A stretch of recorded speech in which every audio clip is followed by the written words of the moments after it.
We'll call the meeting to order. Let the record reflect all board members are present.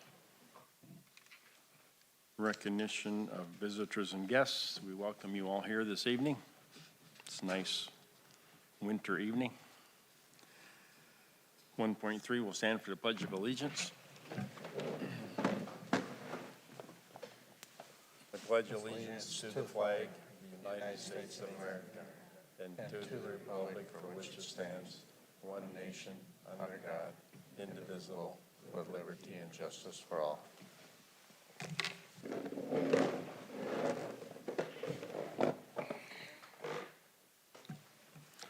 (1.4) Correspondence and recognition. I've received no requests for public participation this evening. 1.42 recognition of students, staff, and community. We have congratulations to Edward Sierra Perez, an 8th grade student at the middle school who received fourth place and qualified for the esports state finals to take place at the Mall of America on January 12th. Also, congratulations to Marissa Thier and Ian Barber on being named as AAA award recipients. We congratulate all of those honors.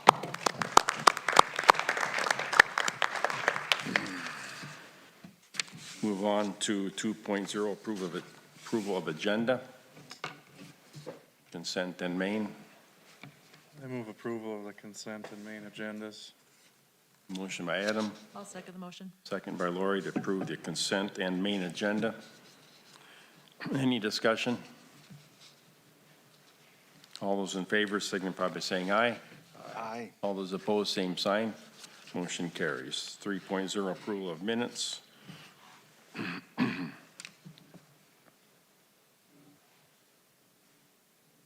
Move to approve the minutes of the school board meeting and the committee meetings.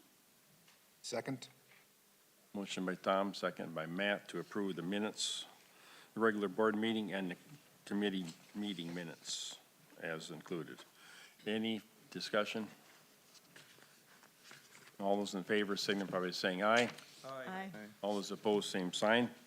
Motion carries.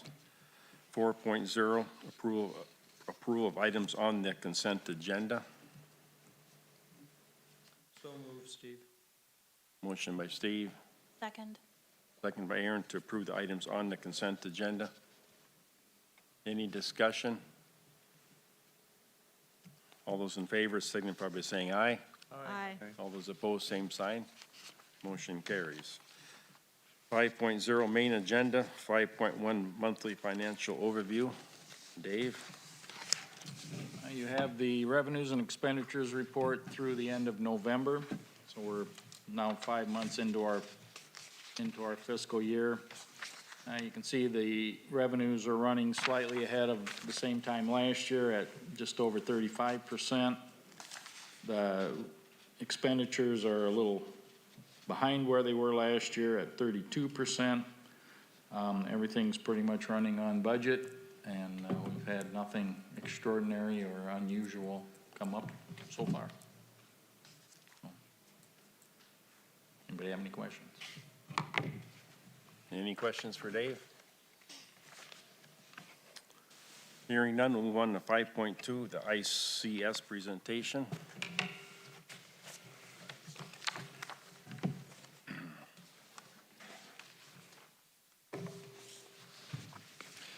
So while Chris is getting things organized there, Chris Zemer is here from ICS and Pat Overham, which most of you know. And they're, if you remember back in, I believe it was about June, we had a work session. We talked about wanting to identify potential projects and where the district may go in addressing some of the needs. And with this, then, the presentation is addressing those needs and what was identified as potential projects to address some of those things. So with that, I think Chris is the one talking tonight and Pat is the muscle behind it, something like that. Thanks, Doug.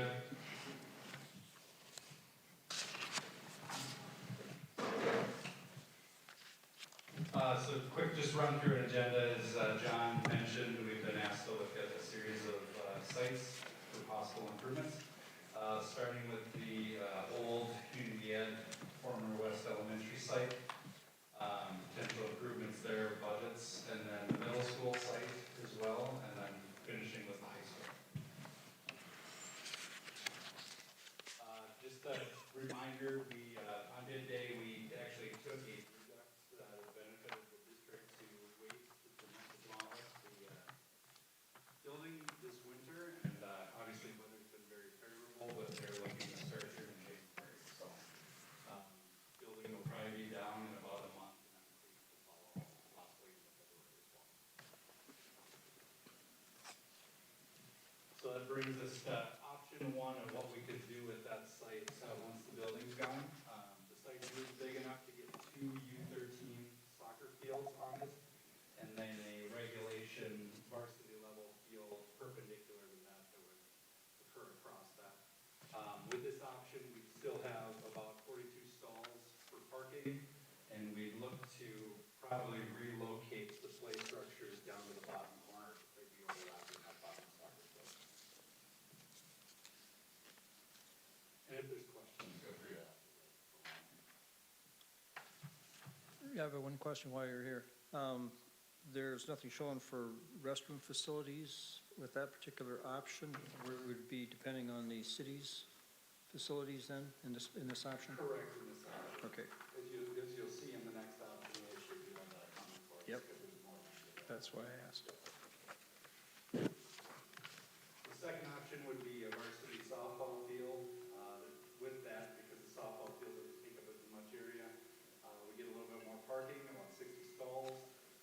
And then we also have room for a ticket concession building, a toilet facility, and then again, we'd still probably look at relocating the play structures down to the bottom corner. So I move on to middle school, any questions? I have one question, sorry.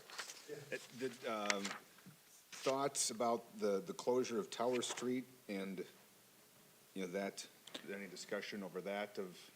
So ICS would not be aware of that. The city has discussed the possibility of closing that portion of the street and relocating the restrooms that are over by the skate park. They have that scheduled, the restroom scheduled for replacement. They've been waiting for the district to figure out exactly what we're going to do. And then potentially if you're going to do something with this, they would like to relocate that to the east side of their property. It may not be so-called on the west side, and there is the preliminary conversation of closing Tower. And potential of sharing the gravel parking as Yes, a possibility for additional spaces? yeah. Thank you.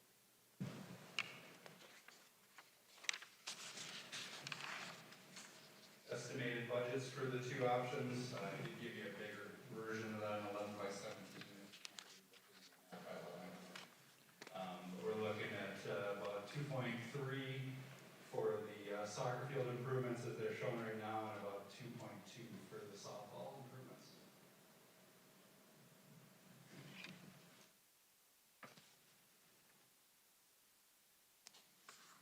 Middle school improvements. So taking the infield at the track area and making that artificial turf field, be a secondary turf field in the district then for practices. With that possibility of needing a pond, so that's just a placeholder there. That would need further investigation. Other improvements there, taking the 2 ball fields and either combining them into one JV level baseball field. The whited out area there just shows that either orientation would be possible. And then there is a little bit of investigation needed just because we're entering that grassland. We believe we're dry in that area, but there are some wet areas back there. The former ditch that's kind of grown in does run through that area, and there may be some wet spots, even though this year probably isn't indicative of that, but just a little bit of investigation we needed, and it's probably just a matter of buying credits if we chose to do that.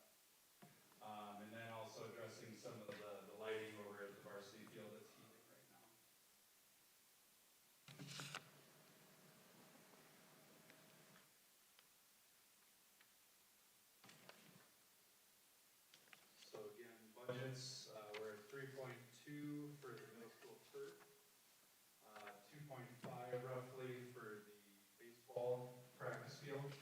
And then just for comparison, at one time we had looked at putting the varsity field over at the Rousham site. We just provided that budget because there is actually an area that was graded for a baseball field over there or a field in general. So there is some prep work that's been done over in that site, whether it's a varsity level field or in the future. So partly why that cost is a little bit less. Can we see that on this map? No, that would be south and west actually of the new community center. Oh, okay, okay, Community ed building, gotcha. ALC community ed Right. building. Just to the west of that, we have graded Right. basically a diamond degree. Oh, yeah, okay.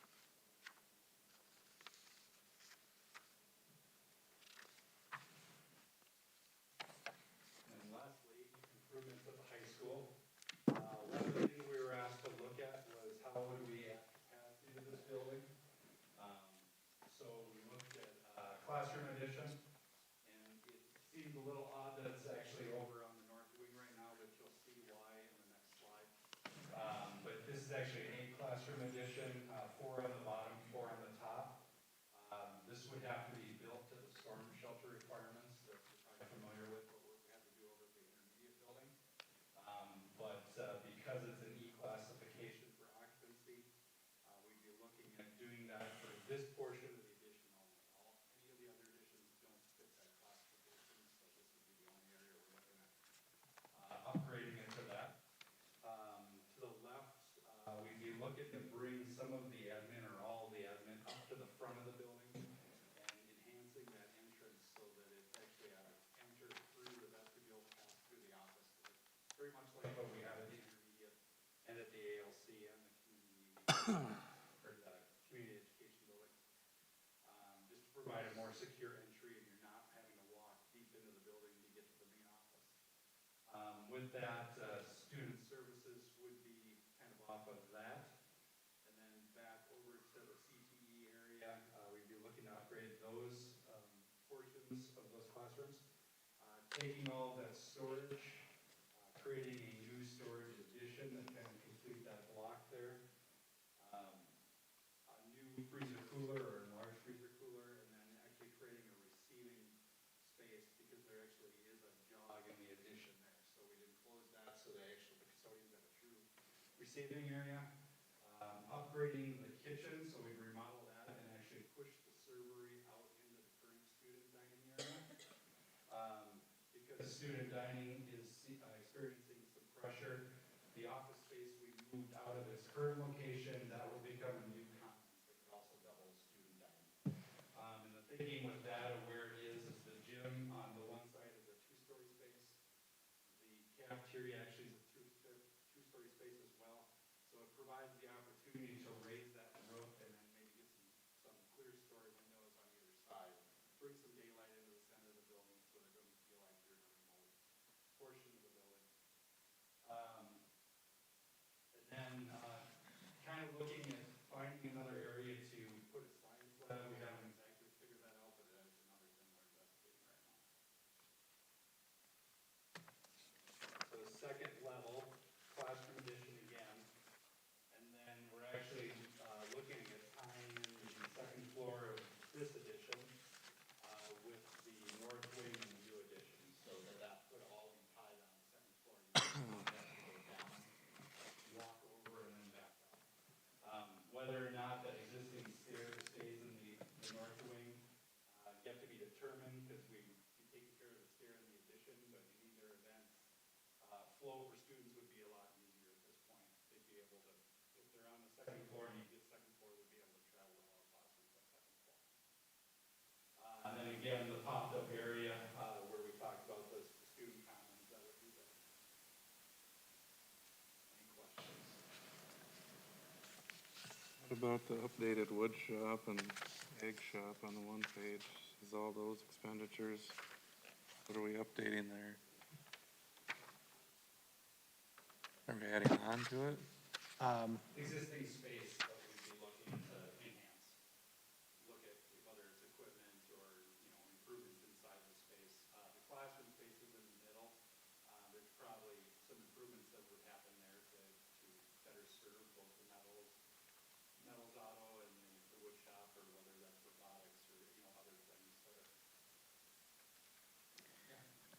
think previously when we last remodeled the high school and added classrooms onto this west area, it was built where the classrooms in theory could accommodate a second floor. So could you just, That second floor. As you come into the building, that's the second floor that you're looking at. okay, so nothing more on top of it? That has been exhausted as a possibility? Yes, In just terms because of- that would be the only three-story area in the entire building. Sure, okay. And creating kind of more, it would only exacerbate that issue of students having to come all the way down and go over and then try to get to the parking. Okay, so westwardly expansion has been fully exhausted and now we're looking farther into the eastern side. Okay.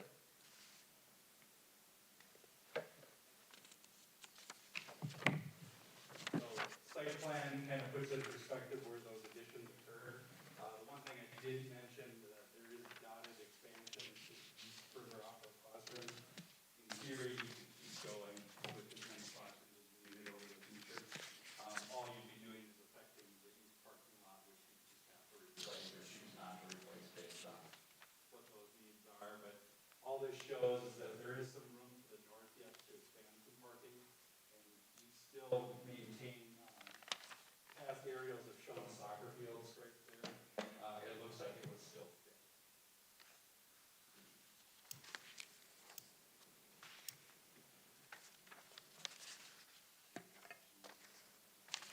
Just a quick question on the staff parking there to the east. Yep. So we would lose all the, not all of it, but a portion of staff parking on the You east. actually don't, with the first edition, you really don't lose a lot. What Okay. You're building over is there's a generator sitting there right now. Okay, We'd be affecting a little bit of the parking, so that's the only reason to look to maybe the north to bump it up a little bit. okay. And then potentially link the two lots, just for snow removal and, add some benefits to try to get some of those things a little bit better in the future. A question maybe more for John. In some of the planning discussions we've had before, there was discussion about the main entrance, the south entrance, and potentially redoing that. Is there any thought of including that into this programming? Well, it's a matter of how much you want to spend and how far you want to go. Eventually, at some point, the circle or whatever, the driveway up that front part's going to need to be addressed and how you do that. And there's some potential for some added benefits there, but again, it's going to come down to how much. I just bring it up because to me, it should be part of a package, but, address the whole building now is my thought, even though it does add a price, but. And we could definitely investigate that further. We did some initial investigation and kind of moved to this, but we can definitely bring that back in at a future meeting. And again, what Chris has put together for design of classrooms and things, I want to caution, this is just really preliminary. It's looking at a possibility. It's not set in stone. It's not, there's going to be a lot of potential changes before we would get to a final plan. And part of my conversation with Chris and Pat was I didn't have a good vision of how to do this. Most of the additions I've been able to see and figure out and be able to express that as we plan. But this one I struggled just because of the way of the design and the number of additions on this building. And Chris did a good job of trying to put it all together and accomplishing the connectivity of our second story, which is a big piece in my mind. Kids having to go downstairs and then back upstairs to get to a class, it's a time element. And this plan does not do anything with the existing field and the green up next to the parking lot? Just maintains it? Right. It encroaches slightly, but what I was testing was that you can still fit that field. It does still, would count as a soccer size? It's actually, it's not what you'd call a varsity length, it's a little short, but it would still satisfy 5 meter exactly how many classrooms does this add then? Total of 8 right now, Eight, based on with what we 8 looked classrooms. at, but as I mentioned, you could continue off the dash classrooms, I showed another 4, but in Sure. theory, they could keep kind of stretching out to the property line.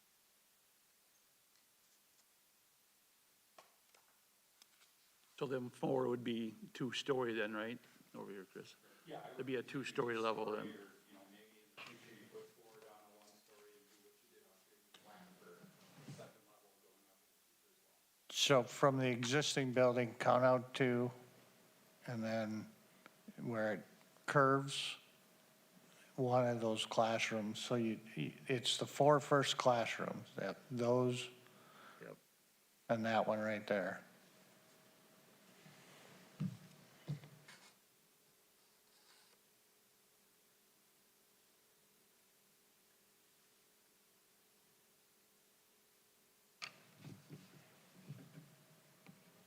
So total cost, keep in mind, this is all of the items we looked at.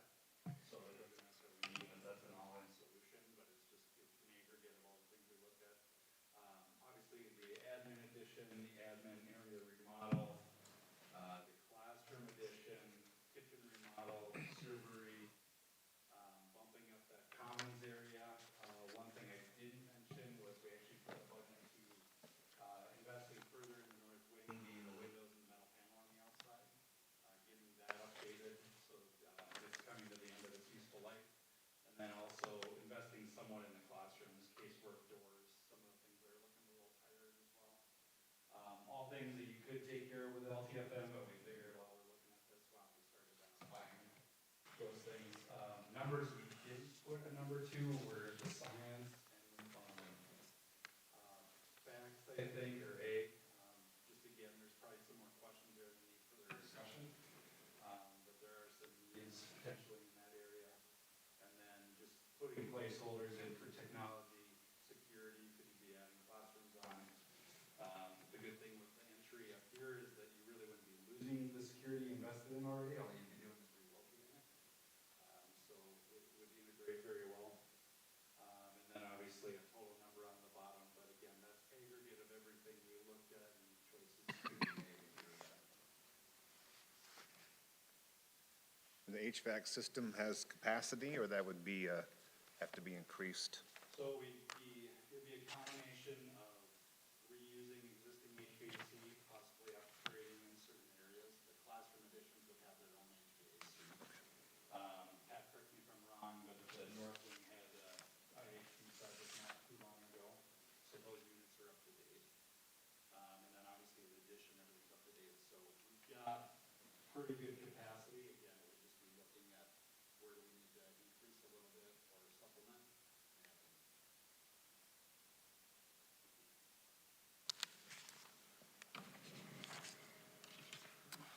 Okay, any further questions? He's still got. Chris? You want to Still got talk more to do? about You said- timeline? So we just thought we'd throw this slide in there, just in terms of what, if you were to go to a bond for all of this or a portion of it. The new deadline that the legislature put in place didn't help us out any, but I should have used the dates off on us. So really what we'd realistically be looking at would be August, which would be a pretty intense push, or a November election, which, given the political climate, it's not a great year to potentially put a question on ballot, but at the same time, might be worthwhile as well. And again, on this, I do want to mention at least a few things. One, there are some options you can use to help lessen a bond referendum or take your approaches. You could utilize some of your assigned fund balance. For the kitchen piece of the puzzle, there is some reserve dollars that you could utilize to help offset the costs of a kitchen remodel and the kitchen work. It won't cover it all, but it offset. LTFM bond, you could approach it through that. I am going to caution you a little bit about that one because on ag land, they don't get 70% credit. So That's a possibility. Likewise, the lease levy, it's the exact same thing. And if I estimated correctly, we would probably have about 14 million in lease levy authority that we could utilize. And then lastly, abatement bond, which again, remember, ag land wouldn't receive the 70% credit. So again, if you choose to move forward with something like this, you go to the voters to get approval, or you can choose to go another route and use the authorities you have to do this work, and you just have to realize at that point, ag land wouldn't receive that ag credit.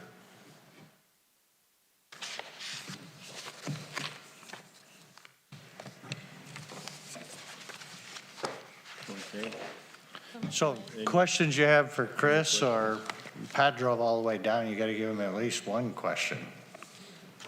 So, Mr. Landgard, you're saying that if we were to finance this project, it would be to ag landowners' interest to do it through a bond referendum? Correct, absolutely.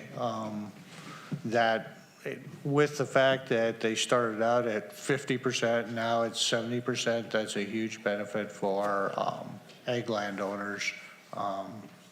You know, they still contribute towards the bond, but it's substantially less than where it was. So if we can build momentum and consensus for such a project, that I think there would be, in theory, like, it'd be advantageous to do it through a bond. And that would be my recommendation, because it benefits the ag land, and that way voters have a say. But on the same token, you could probably fund most, if not all this, through other avenues, which then does have an impact on ag land.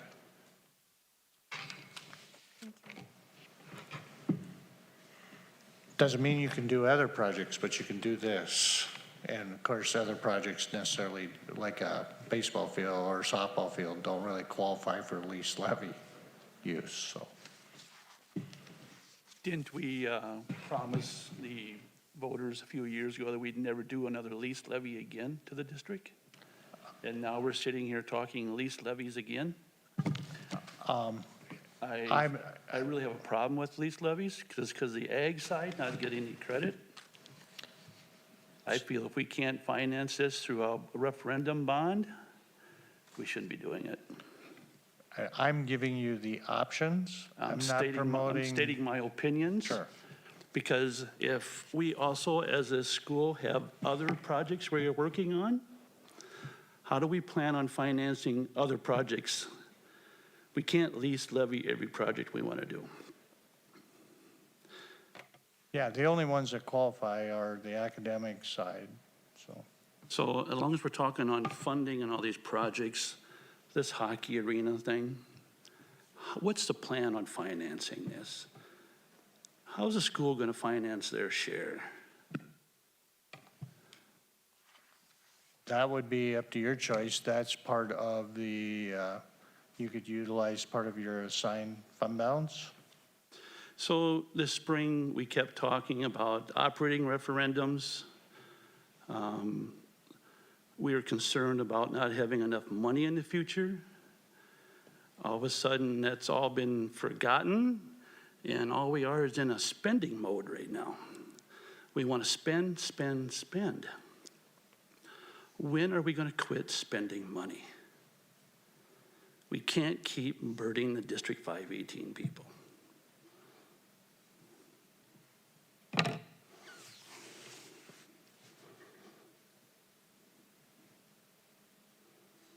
Mr. Chairman, a question back to the longer range vision. I think that with past expansions, the high school is going to continue to be the high school.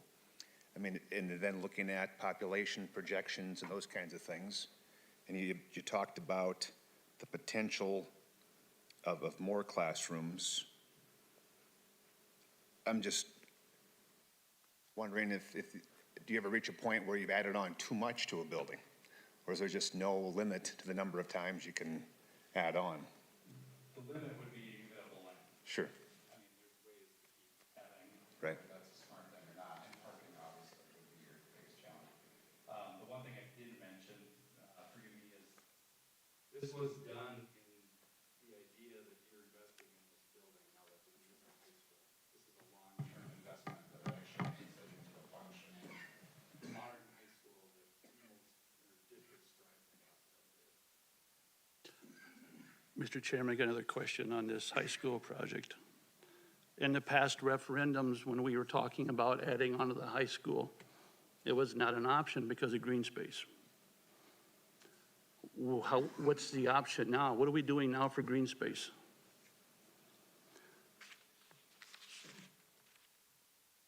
You still have green space, it's just slightly. So how come 5 years ago we couldn't do it? Why, what changed? Why can't we do it now? Probably looking at bigger additions at the time. And probably not looking at a two-story addition out the north wing. That was kind of the aha moment as we investigated this further. That's why it makes a lot of sense. You actually save some land, you're not eating up as much land. And now you've got, it doesn't mean you don't have a challenge in the future with parking. You continue adding on. So what you're telling me tonight is 5 years ago, the big push was for new buildings, not remodeling. Because back then, the big problem was green space. Now, tonight, it's not a problem with an addition. Chair? Yes. One of the things I think if you look at that is where the buildings are being placed is already taken up by impervious surface. So you're not taking more green space, you're just reusing the impervious surface you already have, and you're leaving most of the green or almost all the green space intact as it is. So that, I think that makes a big difference in explaining, what's happening. They're not really taking green space at this point. You also have the Carlsheim site, which you had just purchased, and now you've got availability to put future fields out there. So you haven't really lost green space, you just haven't taken advantage of the land you have right now to make future fields. Okay, thank you. One of the things I guess I would mention is as we've added to this building and as classrooms have been added to this building over time, the focus has been classrooms, right? One of the things that this contemplates is catching you up with some of the core spaces, your kitchen and cafeteria, your kitchen, your cafeteria, and some of the internal spaces, the circulation, those things obviously really help total capacity. So to your earlier question, you could continue to add classrooms, but at some point, those core spaces are really what start getting squeezed.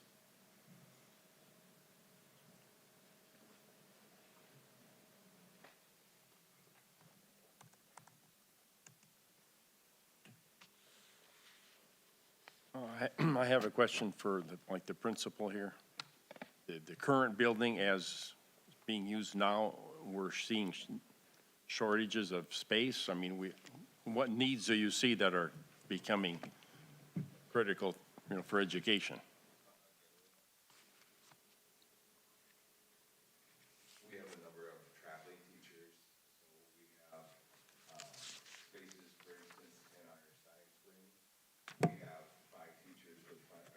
we have 6 teachers with 5 classrooms, 1 lab, so extension of that would be beneficial.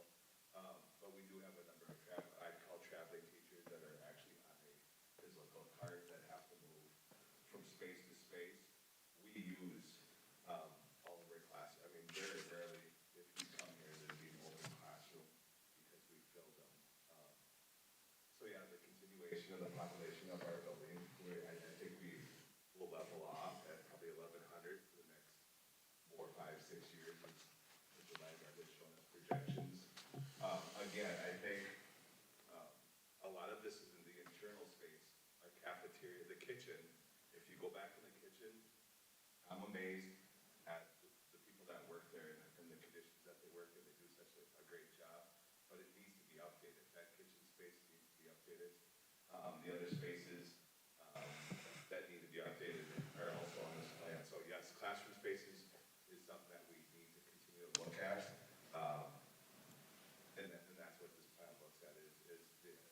the addition of classroom spaces. Of course, I would want more if I could have my druthers, but this would be at least a benefit for the students that we have.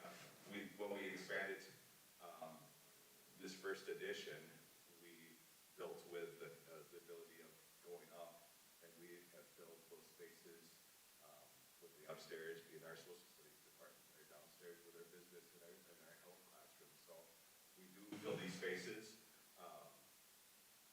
and we do have traveling teachers. Okay, thank you. Lori? Yeah, this is for John. Our enrollment projections, I know we're going to talk about enrollment probably a little bit later, but the study that we did is 5 years old now, 4 years old on the enrollment study. Are we tracking pretty much with that? I mean, I just haven't looked at it for a while. So the enrollment study itself was done, I believe, yeah, you're pretty close, 4 years ago. It might be 3. But if you look at where the enrollment's running, it's running pretty static to that enrollment study. Out at year FY '27, after that point is when the study shows that there's slow growth. And that, what slow growth means, I can't tell you at this point without looking at the study again. It's probably in the neighborhood of 60 kids a year. But when you look at the high school where it's at, we're drawing in kids from both the private schools and the Round Lake Brewster School. That's where our high school enrollment continues to stay high. And it's tracking between that 1,050 to 1,150. And I don't see that changing. That's where it's going to track for now and potentially go higher. As Mr. Prinz has mentioned, when we talked about building a new high school and that 2015 referendum, that was for 1,200 students. It was building it to the point of meeting those needs. And again, this is my personal view, but because that didn't pass, we've addressed everything from K up to 8, but 9-12 is still, we've addressed some of it by adding on to this building. That's what the community wanted. And the enrollment's still, they're full. You go to the hallways, you go to the cafeteria, it's busy. There are a lot of kids. It's not as bad as it was because of the additions, but the hallways are full. And this is one of those solutions. And in my view, it's becoming more costly than if the 2015 referendum had passed. Now, again, that's my personal opinion. I have no documentation to show that, but I'm sure if I start doing the math, it'll probably be equal to. And again, the community likes this building. There's a lot of history here. There's a lot of opportunity, so you have to take care of it. And you have to move and provide the spaces for it. And again, whether it's now or a couple of years down the road, that's what you guys get to decide. I don't get to decide that.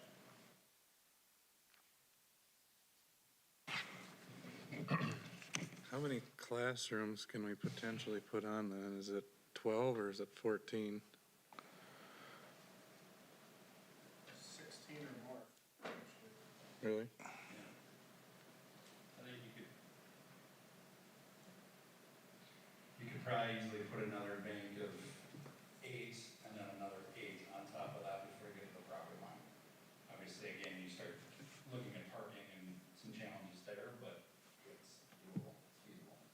So what do you think, Tony, is the ideal number of classrooms you would like to see? Don't go there. Put him on the spot.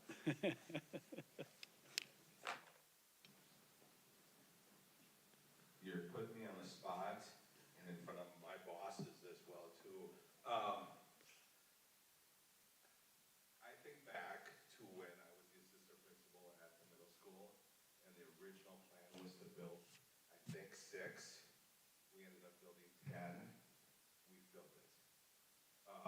I think if the original, this plan would be 8. I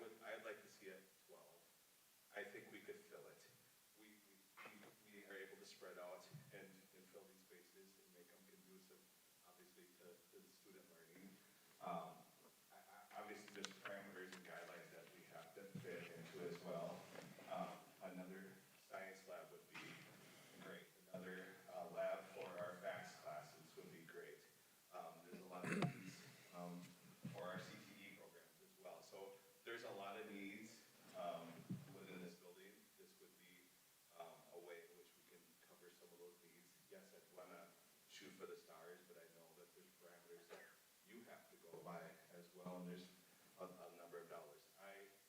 Obviously, we want to work on some of that internal, like I said, the cafeteria, if you're over here, it's pretty full. So obviously configuration of the cafeteria, the kitchen space is a big deal as well too.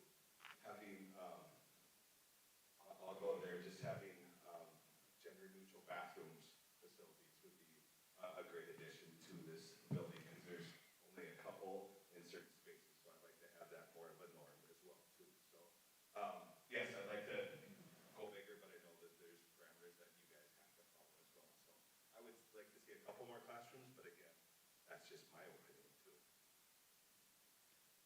Chair? Steve?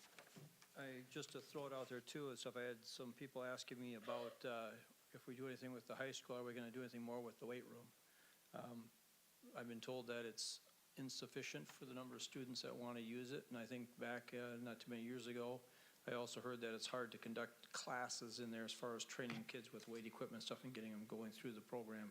So I'll just throw that out there too, although I don't know where you'd go with it or what you do, expand where it's at or whatever, but maybe keep in mind too, it's possible that we might hear some input about expansion of some existing programs that we have, and that might add to our challenge too, especially on what part of the building do you locate them and how do you go about doing that. So this, what we're talking about right now is stuff that's kind of on the radar, and then underneath all of that, there's other things as we talk about the supporting programs that we have, that we might want to also keep in mind that these things are going to, if we start planning new ideas and new things will come popping out of the woodwork with people having ideas about, well, why can't we address this or help that out a little bit too for programs we already have. So just throw that out there. Mr. Chairman, I got a question for Tony, and I'll put you on the spot again, Tony. What's the class size? How many students in a class? It varies, it depends upon classes. We try to cap them at 30, 32. Not to say that all classes are that big, but most of our classes range from probably 18 at the lowest end, up to 32, 33 at our higher end. It depends. Some of our EL classes will vary in size. Some of our advanced classes might vary in size, but we try to keep it fairly balanced. I always push the teachers to their capacity though, and then if we need to have another section, that's when sometimes I'll split a class in half and have possible overloads for a teacher as well too. But it just depends. If it's a sped classroom, typically those numbers are a little lower, but if it's a gen ed class, we go 30, 32, 33, typically. So the additional classrooms, that would kind of eliminate the traveling teachers, and they'd have a classroom they would be in all the time then? Yeah, it would help with having like departments centrally localized too, so then there's more collaboration, there's ability to help one another cover classes with that collaboration. Like I said, when we put on the new addition upstairs, that's where we have the social studies department. So allowing teachers to have like a department so kids kind of know where the general facility is. But we do have teachers often from one side of the building to another. We try to keep them in certain sections, but that doesn't necessarily happen all the time just because of classroom availability. So, because classrooms are used, I think 95% of the time. Thanks, Tony. So could you reconfigure doing 12 classrooms? I mean, I don't know what you guys think. As long as we're looking, I guess I would like to know what it costs to do the 12 classrooms now, because I agree. If 8's not really the cure, let's bump it up and try and fix the problem a little better if we can. And I don't know how long you want to push this, but I agree with Tom. I'm not going to support lease levy. This has to be voted on, and we need to be able to sell it, and I think we can do it. It's just, but let's look at the 12 classrooms and see what the cost is. The only thing I look at, Adam, is I agree with the lease levy, but we haven't had a very good reputation of passing referendums the first try. And if we just keep adding to the price tag and adding to the price tag, it's just gonna make it harder and harder to pass. I mean, I understand doing it, right the first time, but I don't know. I guess sometimes the question comes with, is it better to do it now and have it done, or to do it part of it and then come back 5 years from now and do the rest that we need, and then you're paying a lot higher price because construction costs just don't come down, they always go up. Sometimes you're better off doing it now and having it usable instead of doing a smaller amount and then coming back later on and say, okay, now we're gonna do more, where we could have saved a lot of money by doing it right, doing it the first time, putting the space we need, and then we can get away from this every year, having to do building projects and stuff. We keep piecing it together instead of doing a larger picture and getting it done. And if we back off what we should do to make it more palatable or a little cheaper, then we're gonna be right back where we were, like we were 3, 4, 5, 6, 7, 8, 10, 11, 12, 20 years ago, trying to do it in pieces and paying more and more and more for it each time we do it. I think if we're gonna do it, we'd be better off doing it right, getting it done and getting out of this situation. Like I say, Joel and I can go back, to when we did the elementary school. We did a lot of work back then, and at that time, boy, that price tag was horrendous. It was $20-some million, and my God, you couldn't touch buildings like that for 3, 4 times that amount anymore. And we're in the same situation now. We can piece it together, pay a little bit now, and then pay a little bit later, but that little bit later is gonna be a lot more than what we like to think. So I think we'd probably be better off really strongly looking at doing it right, getting the space we need in there so we can back off and get out of this building program for quite a while into the future. I think it'd be better for all of us, so we can concentrate on other things besides building projects. I agree with you, Steve. It's usually right to do it the first time, but like I was saying, we But on gotta, top of that, I agree, Tom, there is a limit. I mean, you But do we gotta- reach we a gotta point where, what gotta can you do? sell this program to the public.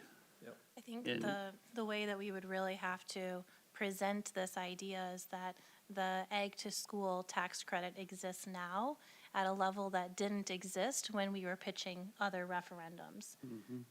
So it's, Then the next option is lease levy. I guess that's where I would want to start. I don't want to start with lease levy. When I got on this board, that was a big ordeal, and I remember Brad Schaefer, he said he will never lease levy again, and I don't want to go there if we don't have to. I'd rather just get the trust of the voters and let's do the 12 classrooms and everything else proposed, see what the price tag is, and can we use any general fund towards this project? Yeah, that's what that assigned account for is.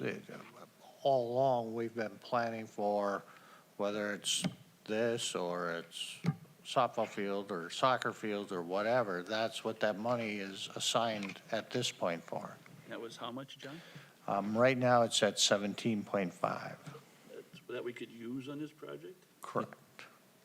You can't use all of it, can you? I probably would not recommend that, but you could. Oh, that's Good, right, you because it's probably don't want it's assigned, that's right, yes, sorry. So what's the interest rates on bonds right now? They're settling out a little bit. They're back down into the, What did we have before when we did the other referendums? What was that at? Right about, I want to say it was about 2.2. yeah, it was under 2.5. So if we would wait a year and the interest rates would turn around, is that gonna be enough to offset construction cost? well, we're more than a year out from construction. You're out a year anyway. Well, yeah, but usually when they do this stuff, they hurry up and go bond it instantly. So it would be locked in at an instant rate now. Well, you can't bond it till you pass it, so. Yeah, I mean, you're right. It's trying to It's trying to, manage that risk and kind of seeing into the crystal ball to see what rates are gonna do. didn't you bring that crystal ball tonight, Pat? I didn't. I can give you a crystal ball that from now until next November, I'm pretty sure there aren't gonna be any huge swings one way or the other. I think the Federal Reserve last I heard was indicating that they're planning on reducing rates coming into 2024. Free reductions. So we're gonna start, hopefully, if everything holds, we'll see a downward trend, but here again, we gotta get the referendum passed. You can't do anything until that happens. And like I said, if we're about a year or who knows out from there, it'd be good for us. We're gonna get started to get going, so we're prepared to act on it when the time comes. As with any projects, right, and you guys are now just about all experts, probably a year to fund here, 6 to 9 months to design, and another couple of years to build. So even if we have funding in hand, you know, we know the drill. It's 3 years before we're. We're not gonna break ground in June? Pardon? We're not gonna break ground 1st of June? I didn't say what year, did I?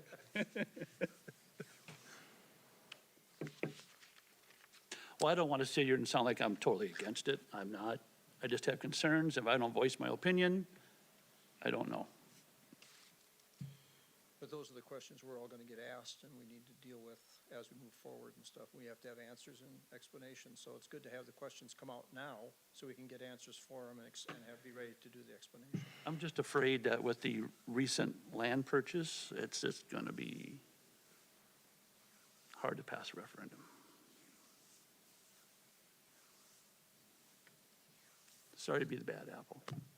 But on the other end of that is if we have needs and we need to meet them, and we don't have the referendum to do it, we may be put into the position that we have to do something else with funding to make that happen. And if the public understands that one way or the other, some of these things or all these things need to be done, and if they don't do it by referendum, we'll be forced into finding other ways to meet those needs, and that may end up being a lease levy. You know, as much as we don't like to do it that way, we don't think it's the best economic way to do it.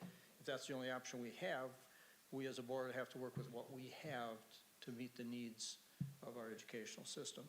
And that might mean you don't do as big a project, but it also might mean that you use lease levy, which isn't the best option. So I think if they're faced with options and they say, well, if we don't do it this way, then we'll be forced into doing it some other way, then we might find people say, well, I'd rather pay for it this way than that way.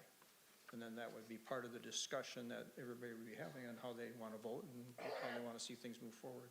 In your past referendums, you didn't have the tax credit at first to start with, was that correct? Not at that level. And it was at 40% the first go around, and then it went to what? 60 or 50, now we're up to 50 70? and then 60 and then, I don't know, it's This moved. is just for ag land, though, right? Correct, correct. The Just normal ag. business, the normal household, it doesn't affect, so.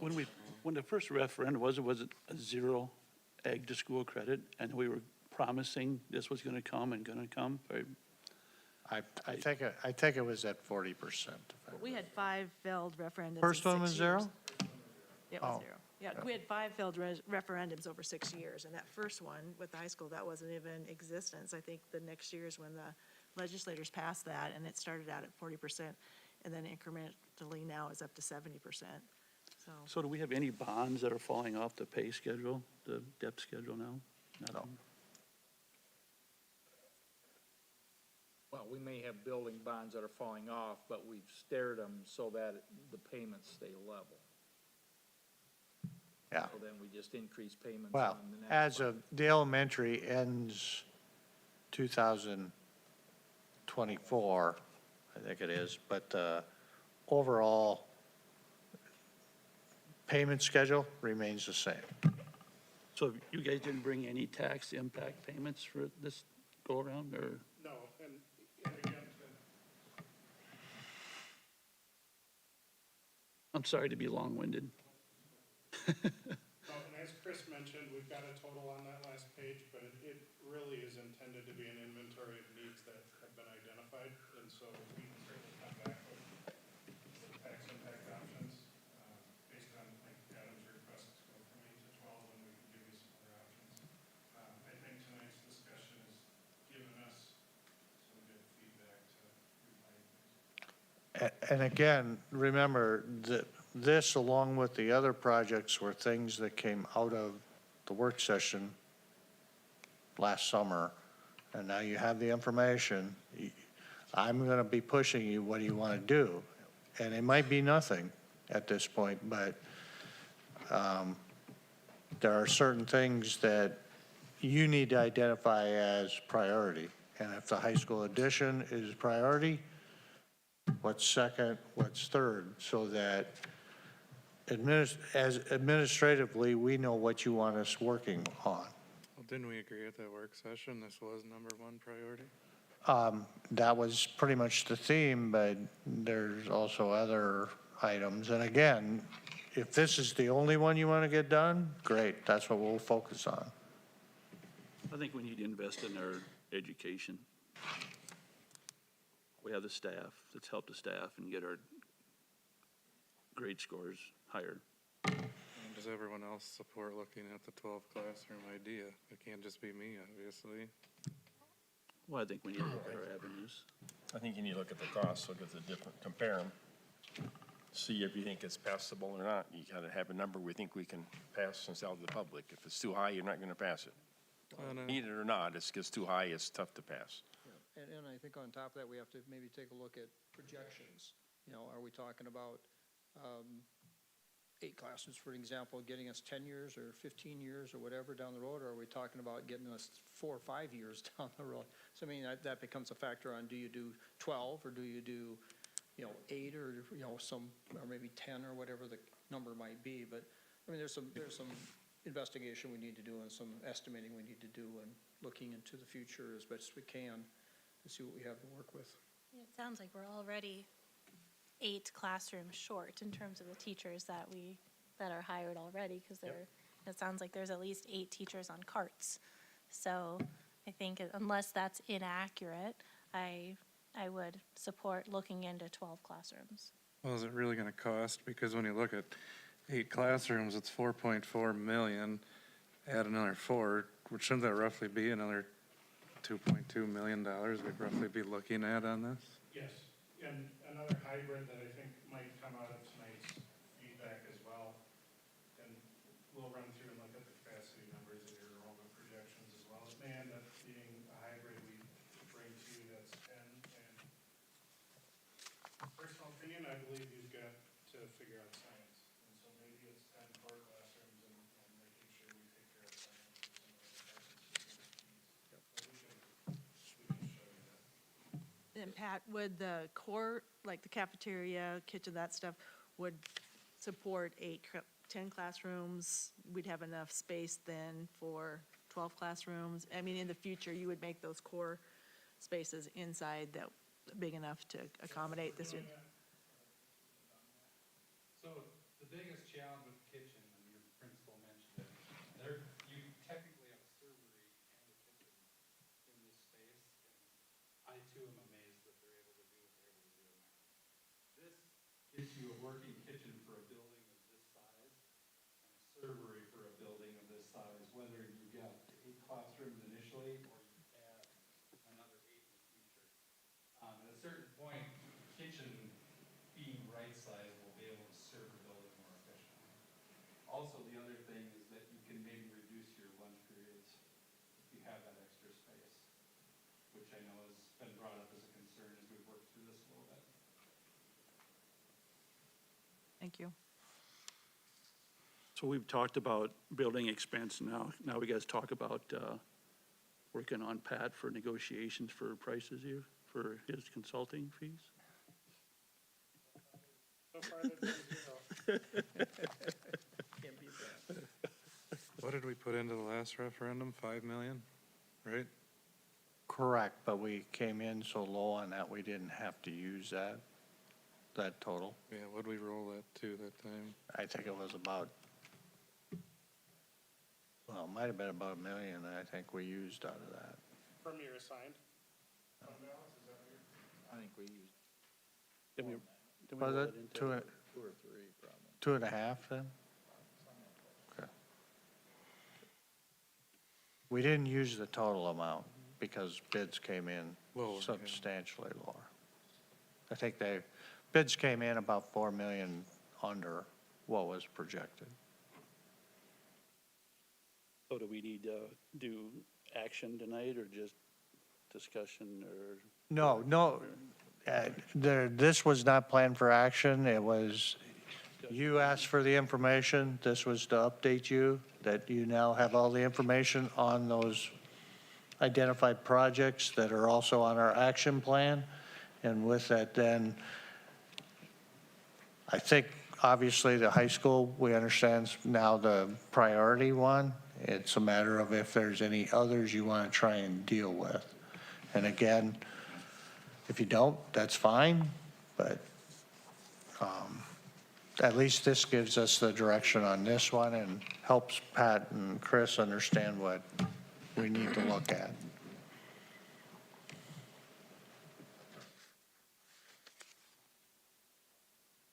Okay, any further questions?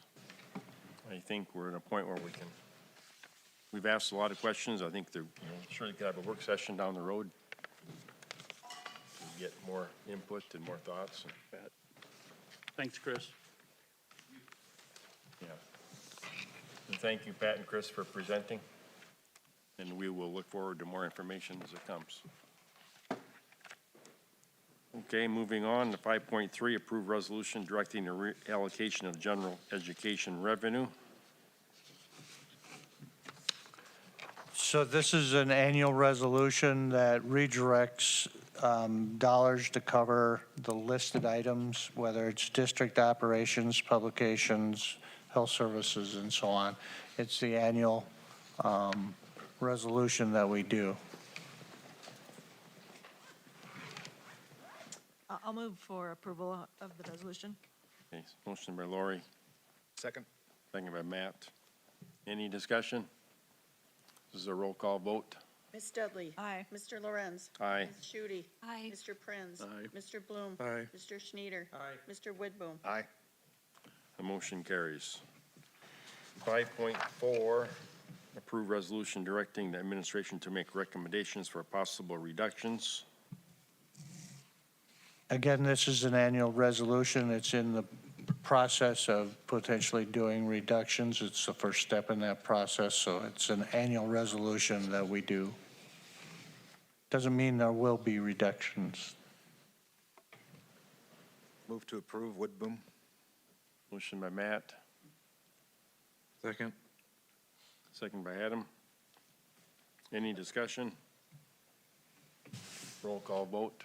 Ms. Dudley. Aye. Mr. Lorenz. Aye. Ms. Shute. Aye. Mr. Prinz. Aye. Mr. Bloom. Aye. Mr. Schneeder. Aye. Mr. Widboom. Aye. Motion carries. 5.5, approve 2024 legislative priorities. These legislative priorities were presented to the Operations Committee, and they are recommending approval.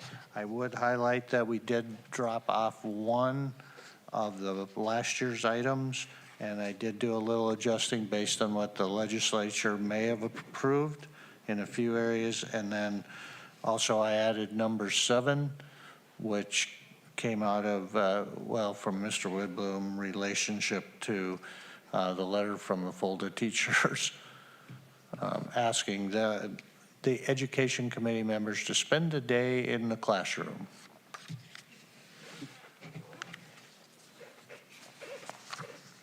So their recommendation was approving the priorities. Okay, need a motion? So move, Steve. Motion by Steve, Second by Tom. second by Tom, to approve the 2024 legislative priorities. Any further discussion? All those in favor, signify by saying aye. Aye. All those opposed, same sign. Motion carries. 5.6, consideration approval of 23 levy payable in 24. So this was presented at the Truth in Taxation, as well as you've seen it previously. The maximum levy you would be approving is $8,834,267.95.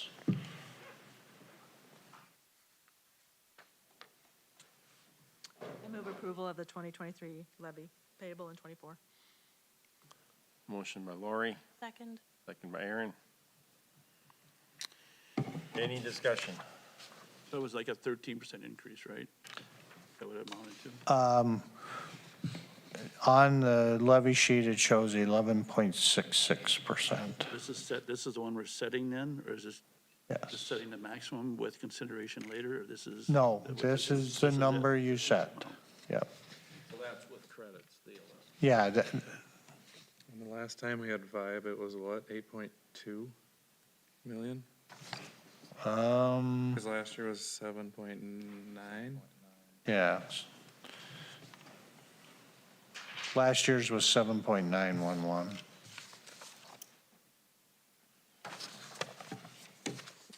When I asked the last time we under levied by what, 500,000? But what was the reason you don't want to do that very often? Because it's a formula set by the state, correct? And I would tell you, if you were looking to under levy, we should have done that, had those discussions over a month ago. Also, I think we found in the past by under levying, you take that money out at one point, but then we always play catch-up, trying to put it back in later on and make that area up. And then we turn around with all kinds of programs and needs we have, and then we're less that much more money to meet those needs. And then we end up trying to levy more money or come up with the money later on to meet those needs. So like we're looking at now, we have a lot of, we have the school project, we have a lot of other projects that we're talking about are priorities of ours too. So I think by not levying now, you're always putting yourself in the hole, because then you lost that money, and then you gotta try and catch up and make it up and go beyond to make up the difference. So I think we're better off keeping it up year to year than it is to let it fall back and then try to catch up later on. So I think it's a good idea to keep it up there and not be jumping up and down with it. Okay, do we have a motion? Yep, in a second. And a second, okay. Any further discussion? All those in favor, signify by saying aye. Aye. All those opposed, same sign. Aye. Motion carries. 5.7, approved movie licensing renewal. So we have done, we have had a 3-year agreement with, through the service co-op with Swantech Company in regards to movie licensure. This was presented to the instructional committee. This would be for a new 3-year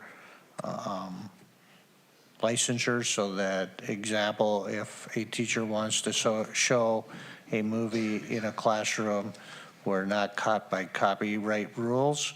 So the total renewal charge, it got changed. I don't have the updated form. Do you have that updated form, Lisa? We had to add the intermediate school and switch the West Learning Center to the Learning Center Community Ed building.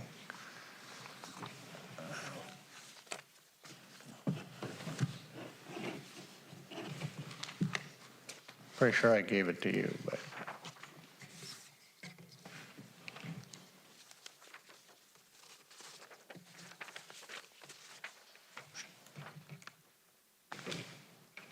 I think it was about a little over $5,000. $111.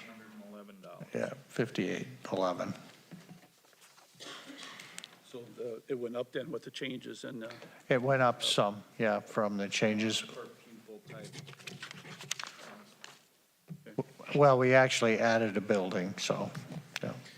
I move approval of the movie licensing renewal. second. A motion by Adam, second by Tom to approve the recommended action.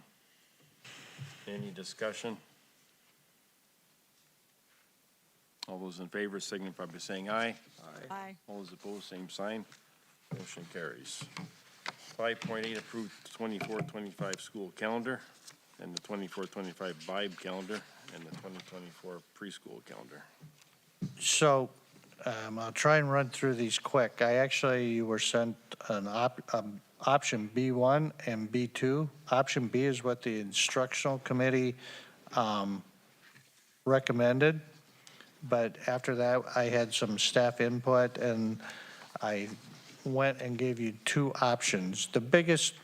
Really the biggest change between the 2 is whether there's the spring break around Easter or the spring break the last week in March. And the rationale behind the feedback to move it to March was in relationship to testing.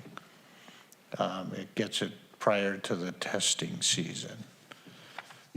Where in April, you're kind of in the mid-testing season. Testing starts in April.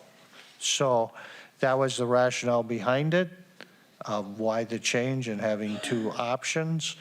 Plus, option B2 has a week-long spring break, whereas in option B1, there's 4 days off of school, but it covers a weekend. So that's that one. The preschool basically is based on the same philosophy.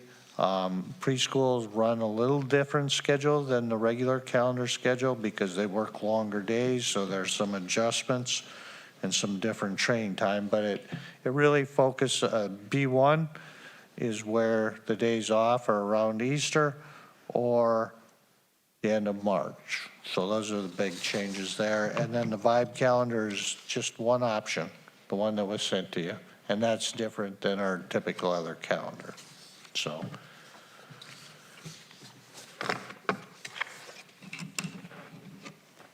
Okay, do we have a motion? I move approval of the 3 different calendars for the district. Which Or, format? The Vibe calendar and the regular school calendar. Yeah, but B1 or B2? The one moving it to the Easter break.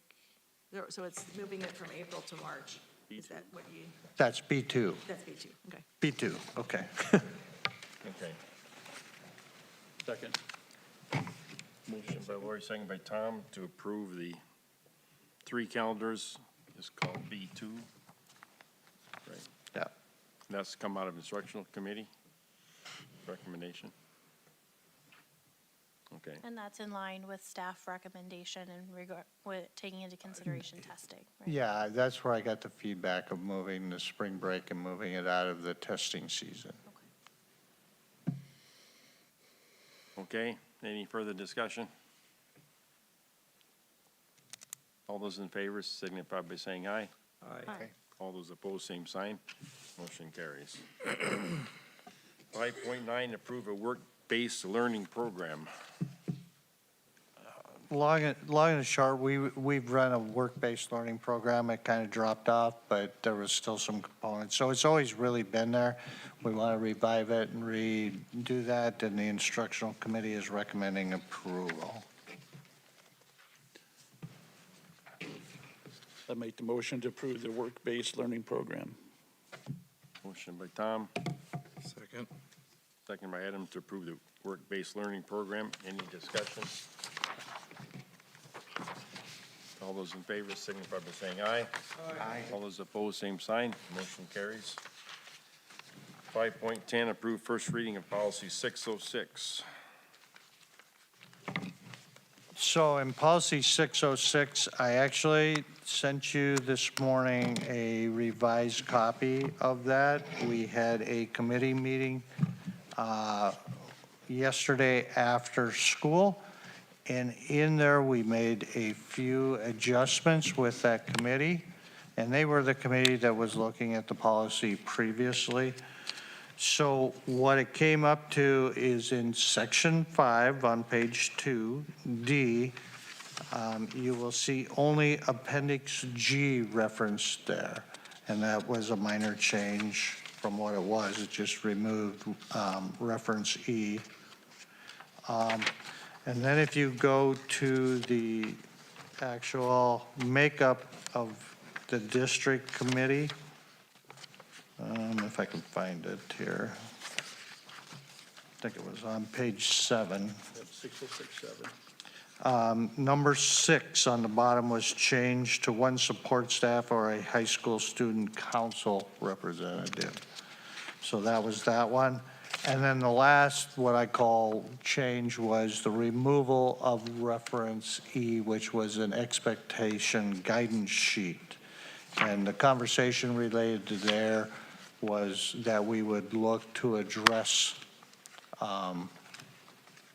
that in the employee handbooks. And that's where that came from. So that were the changes on there. The committee actually originally recommended putting it in policy 606 versus having a policy 606.1. And of course, that would be option 2 or option 3, which I presented to the instructional committee, is you just reaffirm that this is an administrative supervisory responsibility and part of our authority to do that. So those are your 3 options. Based on all the input and wherever, I would tell you, I would recommend policy 606 as it's been revised now, and let's move on.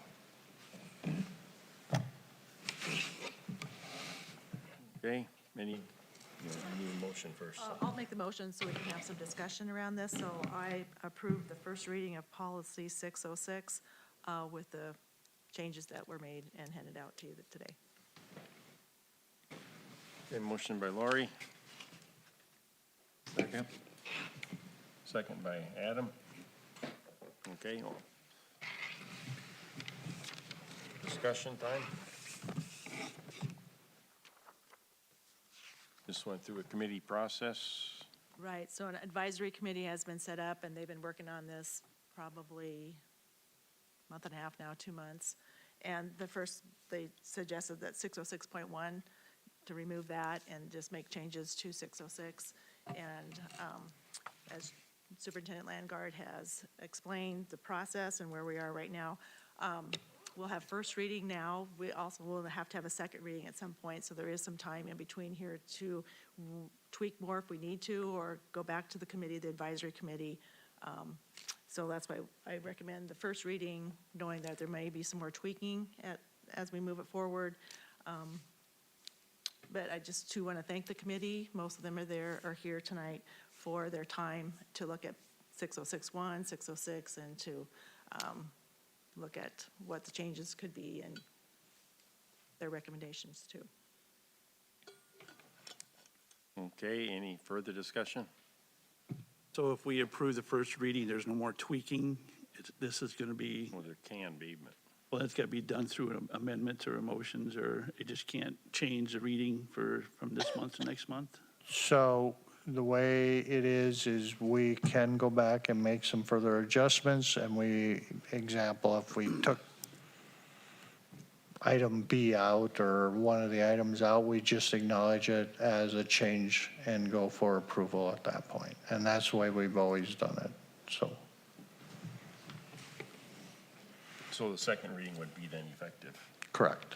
with a few changes if. With the if new that's decided changes, to yeah. happen, yeah. If there are any changes.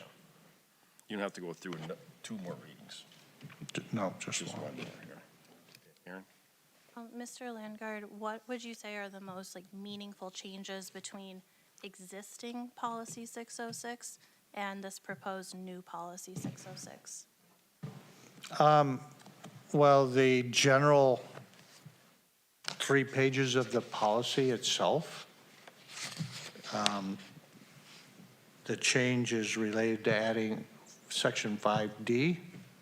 And then the other changes where I had superintendent or designee as a change. That's kind of what we've been doing to all our policies. So the actual 3-page policy in itself, those were the changes.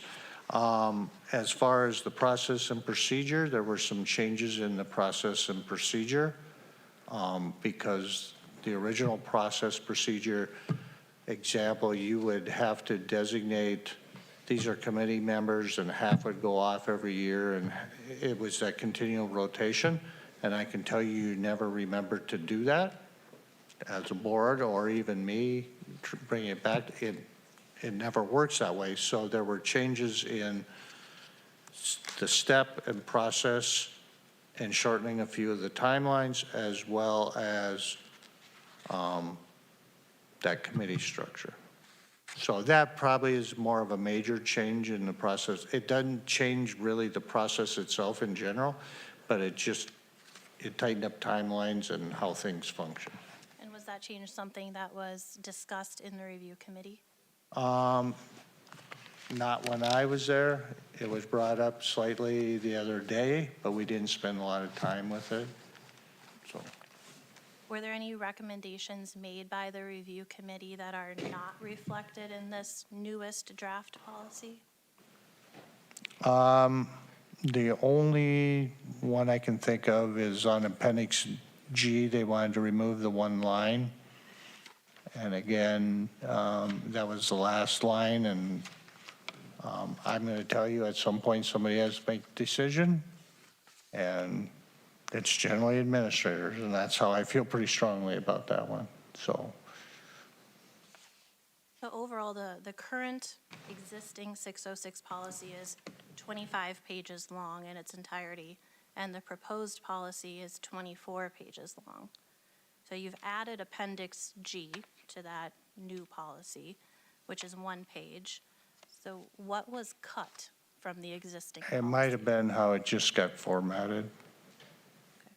Because I did adjust the formatting in there, and it might have been part of adjusting the processes or procedures in there. So then it's the formatting element. So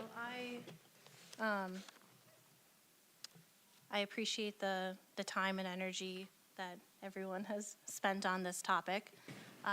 It's important to get it right.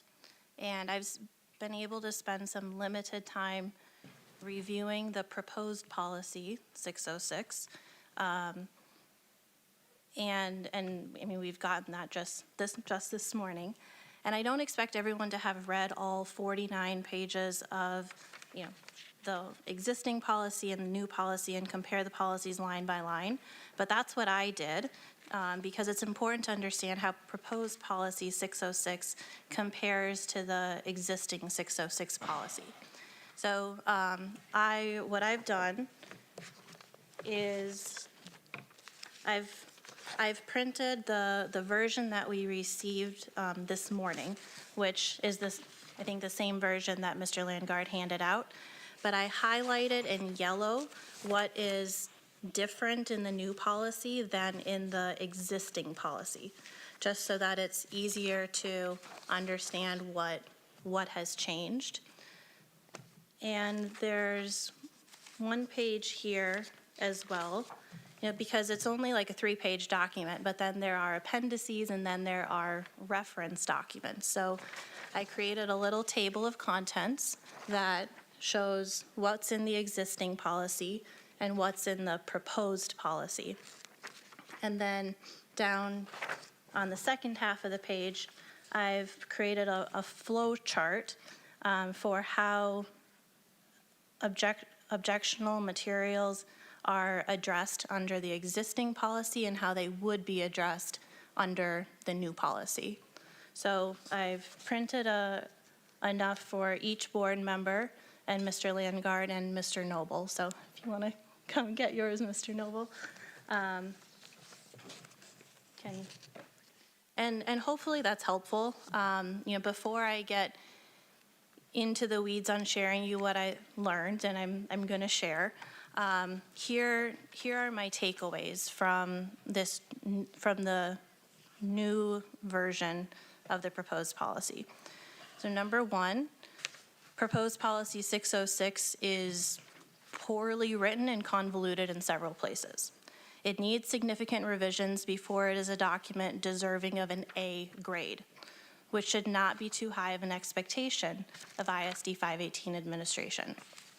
Number 2, when it comes to addressing objectionable material, proposed policy 606 gives the superintendent unrestrained authority to make whatever decision he wants, however he wants. Proposed policy 606 gives the superintendent more control than the existing 606 policy does by removing the current role of the building committee, district committee, and the school board to provide guidance and transfers authority to the superintendent. I do not believe the superintendent's authority should be increased, especially if Mr. Landgard's order of flag removal serves as a model for how objectionable materials would be handled under the current policy. Number 3, proposed policy 606 does not offer any decision-making framework for administrators to use when evaluating an objectionable material. And I thought that's what Policy 606 was going to be revised to begin with. Because I'm not part of any of the committees that tackle this topic in between school board meetings, this is my first and only time to share my thoughts and provide input on this policy before it is voted on during its first reading. I've tried to summarize and analyze the existing and proposed versions as concisely but thoroughly as possible, so hang in there. Your attentiveness might save you the need of reading 45 pages of riveting policy. So the last sentence on page 2, which Mr. Landgard highlighted, is the first change to existing policy 606. This added sentence expands the scope of policy 606 to govern the review of materials that are not curriculum specific or directly related to academics. While this addition is poorly worded, it does the job of encompassing all materials under policy 606. Next, turn to Appendix B, which starts on page 6 of both the existing and the proposed policy documents, but it's 1 page shorter in the proposed version. So in general, Appendix B provides the procedure for administration to use when dealing with an objection to a resource, and this is where I think we as a board need to have a firm understanding of what happens when an objection to a material is made. So feel free to follow along with the graph on this handout because this flow chart comes out of Appendix B. Here's where both existing and proposed Appendix Bs are the same. The person who receives a complaint should try to resolve the issue with the objector, and if unsuccessful, direct the complaint to the building principal. The building principal shall explain to the objector the purpose and rationale behind the resource. And by resource, they mean like the material or the issue. If the objector still wishes for the removal or restriction of the resource, the objector shall submit a request for reevaluation of a resource, which is a specific form, to the building principal. Next is where the new proposed policy deviates from the existing policy. So let's focus first on understanding the existing policy. Existing policy states that upon receiving one of these objection forms, the principal shall refer it to the building committee for reevaluation of the resource. This building level committee is one of 2 committees that the existing policy says shall be formed. The building level committee then considers the questioned resource and decides whether the resource remains or is removed. If the objector is not satisfied with the building level decision, the objector may submit their objection to a separate district level committee for reevaluation of a resource. That existing policy goes on to provide instructions on who comprises the district level reevaluation committee and who provides guidelines to the reevaluation committee. The district level reevaluation committee's decision then may be appealed to the school board. So that's existing 606 policy. Here is what is different in the new proposed 606 policy. Look at page 7 of the proposed policy, paragraph 9. Rather than directing the principal to refer all objection forms to the building level committee for reevaluation of a resource, the new policy states that the principal or designee may utilize a building committee for reevaluation of the resource or make a decision based on the information available. And if the objector is not satisfied with the decision, the objector may submit their objection to the superintendent or designee. This new proposed policy effectively strips away 2 levels of committee review and sends the issue directly through the building principal to the superintendent. In peculiar fashion, the next 2.5 pages of the proposed policy describes the composition of a committee for reevaluation of resources. This new proposed policy includes the same checklist as the existing policy for the reevaluation committee to use. However, the new policy does not provide an avenue for an objection to ever be sent to a reevaluation committee at the district level.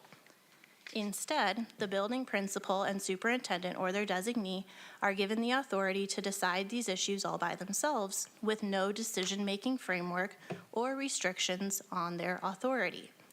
Since there's no channel for a reevaluation committee to ever play a part in this process, there's no reason these lengthy sections still should be included in the proposed policy 606.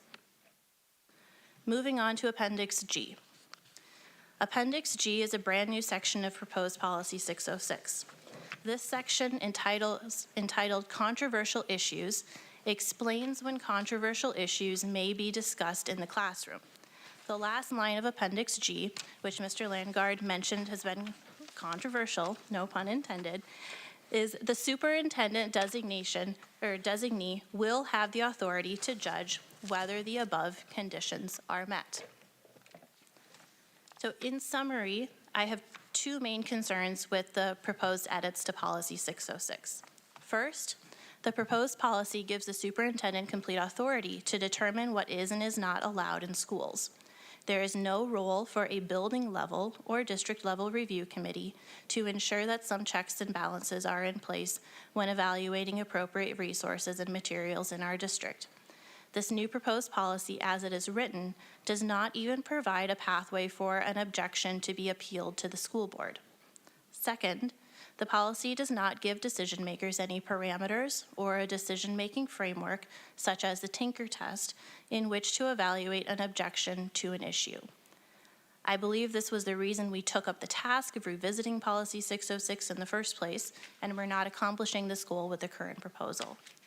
While I don't disagree with the idea of revisiting or revising the existing 606 policy, I'm not comfortable moving forward with the policy 606 as it is proposed, nor am I comfortable with the other two options presented by Mr. Landgard, because all three options serve up the same thing: unfettered authority for one person to potentially limit the constitutional rights of staff and students. So, I guess I would like to make a motion to table the first reading of policy 606 textbooks and instructional materials until it can undergo further revisions, and to also table Mr. Landgard's request to reaffirm administrative supervisory authority.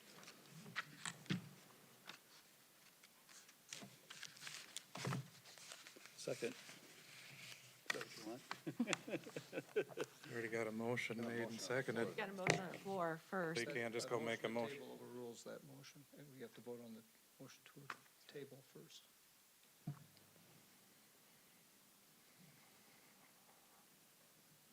Well, we have a motion on the floor to adopt policy 606, The first reading. the first reading. But when you have a motion to table, that takes precedent, you vote on that first, and if that passes, then it's tabled to some future date. If it doesn't, then we move on with the motion in hand. Isn't 606 already tabled? No, we have a motion So right now to 6.1. approve the first reading. Motions to approve the first So reading. we're, at this point, we're dealing with a motion to table. Yeah, but last month, did we table 606 already? But we're not tabled it Oh. right now because we're having discussion on it. It's no longer tabled at this point. I think you're It thinking was of 606. 606.1, Okay. which was Right. tabled from 2 months ago, 3 months ago. So, Why Mr. do we have Chairman, to- a discussion on the tabling motion? Discussion on Is the that table next motion. item? Right. Yeah. If I may, Mr. Chairman, Right. what's your suggestions on the next step? Ms. Schutte? I think Appendix B needs to be revised so that there are channels in which committees can weigh in on these issues once an objection is presented to the administration. And we did have staff and administration represented on helping shape this. And that's why I asked if the change to the process was discussed during the review committee. And Mr. Landgard's response was that it was discussed very briefly, but not in depth. If I may, Mr. Chairman, ask Mr. Noble, you're involved in those discussions. Your thoughts on how the discussions went regarding Ms. Schutte's concerns? The question that committee continued to ask is, at what point would a I think there's danger as well in, when material comes up where an administrator potentially has to make the decision, when do I bring others in? I have no doubt in this scenario that we're currently dealing with, that Mr. Hastings would have brought others in and then had further conversation. Obviously, in hindsight, it's a lot different to look backwards now. But even some of the teachers in that review committee, we did have conversation around, there will be times when a committee clearly is not necessary. So I hear what you're saying. We don't want to make a policy or a procedure within that policy where that committee just gets skipped. Where we see words like may and shall, and we're looking at legal documents, I understand there's an element of trust. And right now, people are worried about that. But I don't want to make a procedure where it's anytime something's questioned, that it's an absolute must-do, we're going to bring committees together, if that's the instance. Yeah, I mean, mays and shells are important, and under the existing 606 policy, which applies to curriculum matters, it's an issue with the objector and the principal initially. And only if the objector continues to object above the principal would it be directed to a building level committee. And if the objector keeps pushing it, then it would go to a district level committee. So, you know, it really would take an assertive objector before it would even reach the building level committee, but that building level committee would be in place as the next step above the principal. I think when you get a group of people's minds together, you're going to be able to examine an issue from a broader perspective than any one person. So if there's an issue that's getting to that level, I think it's appropriate for it to be addressed by a committee. Chairman, so is there going to be another meeting with the review committee after the first reading? Then why do we need to table this? If you feel strongly about this, Aaron, then go have the review committee, have you come to their meeting and make the changes for the second reading, and we can make that change then. If you feel strongly about this. I don't want to table it. Yeah, I do feel strongly about it, and I'm not going to vote on the first reading of a document that I wouldn't be comfortable voting on a second time. And I've expressed my opinions in former board meetings. I've expressed my opinions via emails, and everyone has opinions, so I'm not saying that my opinions have to be included, but I feel like this is the only channel I have for my opinions truly to be like addressed and heard. So that's what I'm doing tonight.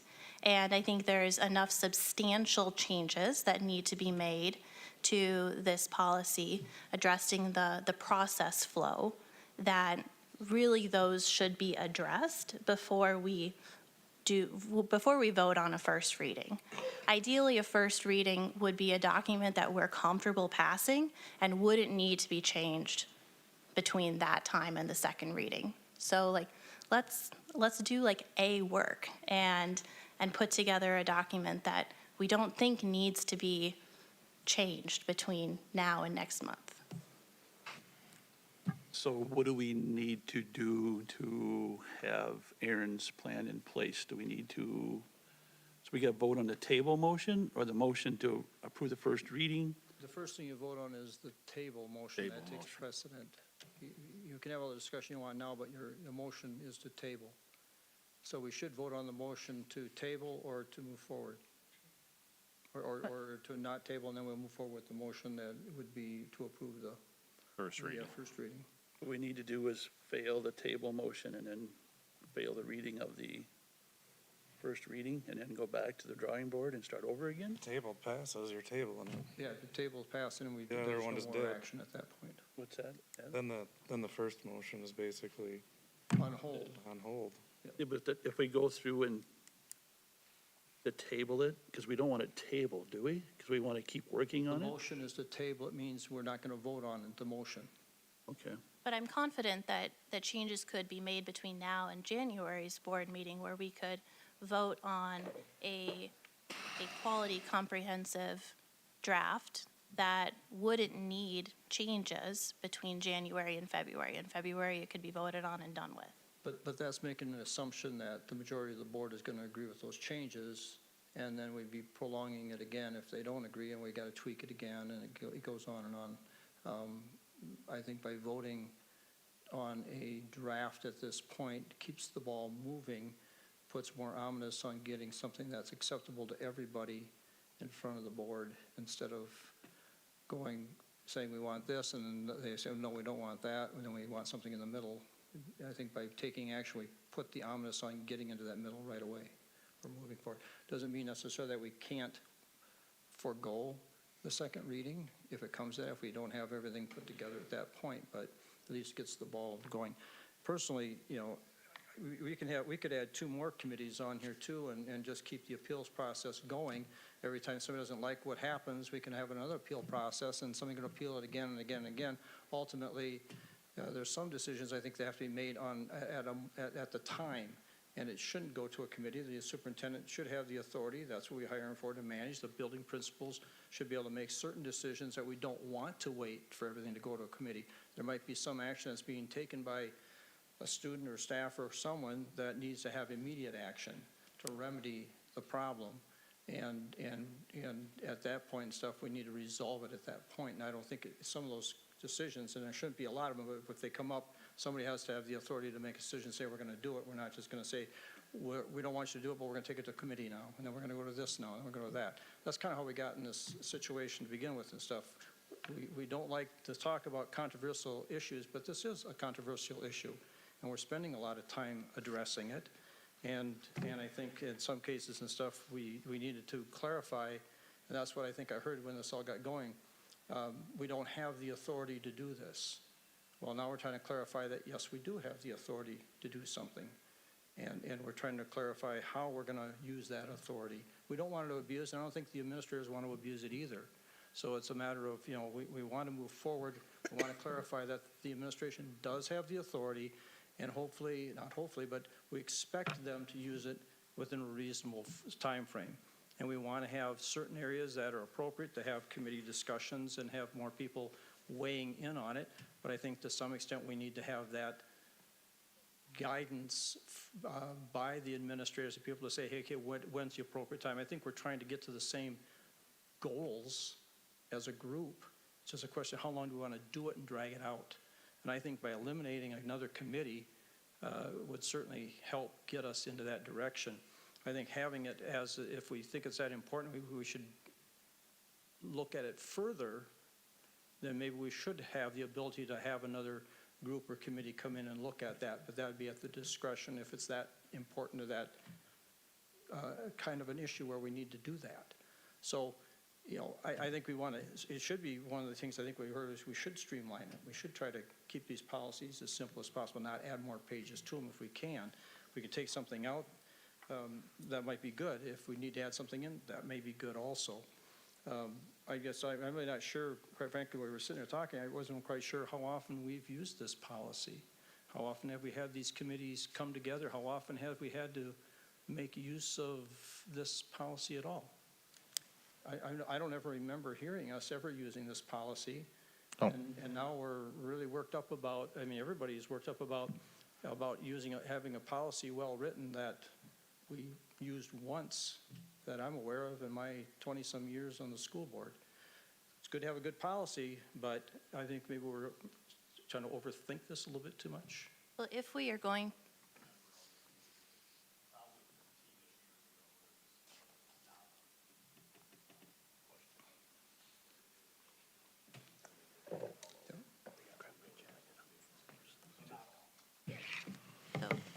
so if the process flow, if we move forward with the proposed process flow, then we can eliminate about 8 pages of the proposed policy that mention the composition of the district level committee and the checklists and review forms that the district committee would use, because there's no purpose for that committee. There's never going to be an objection that gets to such a committee. So that's an example of, like, excess and irrelevant information in the policy if there's not going to be a district-level committee.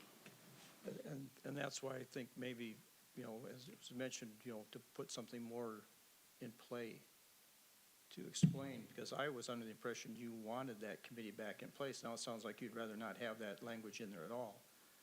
So it'd be nice to maybe have a clearer document that would explain maybe what would be in and what would be out. I do think that ultimately, if we hire a superintendent, we have building administrators, and that's part of their job. We set policy, then they implement. And when everything falls apart, it comes back to the school board to make the final decision. And I don't think by not listing us as a school board in here necessarily negates the fact that the school board can step in and take action whenever they feel like it. I don't think you have to have us on a flow chart for us to figure out that we have the authority to make the decisions if we so desire. And I think somebody earlier on had mentioned that, does the school board want to be dealing with all of these little issues and problems and all this stuff that would come through? And the answer is no, we don't. That's why we have administrators to deal with it. But when it comes time for us to deal with it, then it comes to us, and it doesn't have to be on a flow chart for it to end up here. So I don't have any problem with us not being listed on a flow chart, saying that it comes to us, because ultimately, if it's a big enough problem, it will come to us. Lori? I just have a quick question for Mr. Landgard. When we made the changes, the tweaks, I'm calling them, to 606, they were sent to our lawyer, our district lawyer, to look at that. Did that lawyer look at the entire policy, or just the things that we changed? Yep. In 606? Yep. Okay. And that came back? And again, he looked at the things that were changed, so reference E, appendix G, the policy itself. I don't know if he didn't have any changes. I told him about the process and procedure, but I don't know if he looked at it. He didn't have any changes identified there. And then my second question is, if, does a second reading have to be 1 month? Does it have to be in January? Can it be in February? Could be. Could be, so it doesn't necessarily have to. Okay, all right, It's thank not you. a time limit on it, right?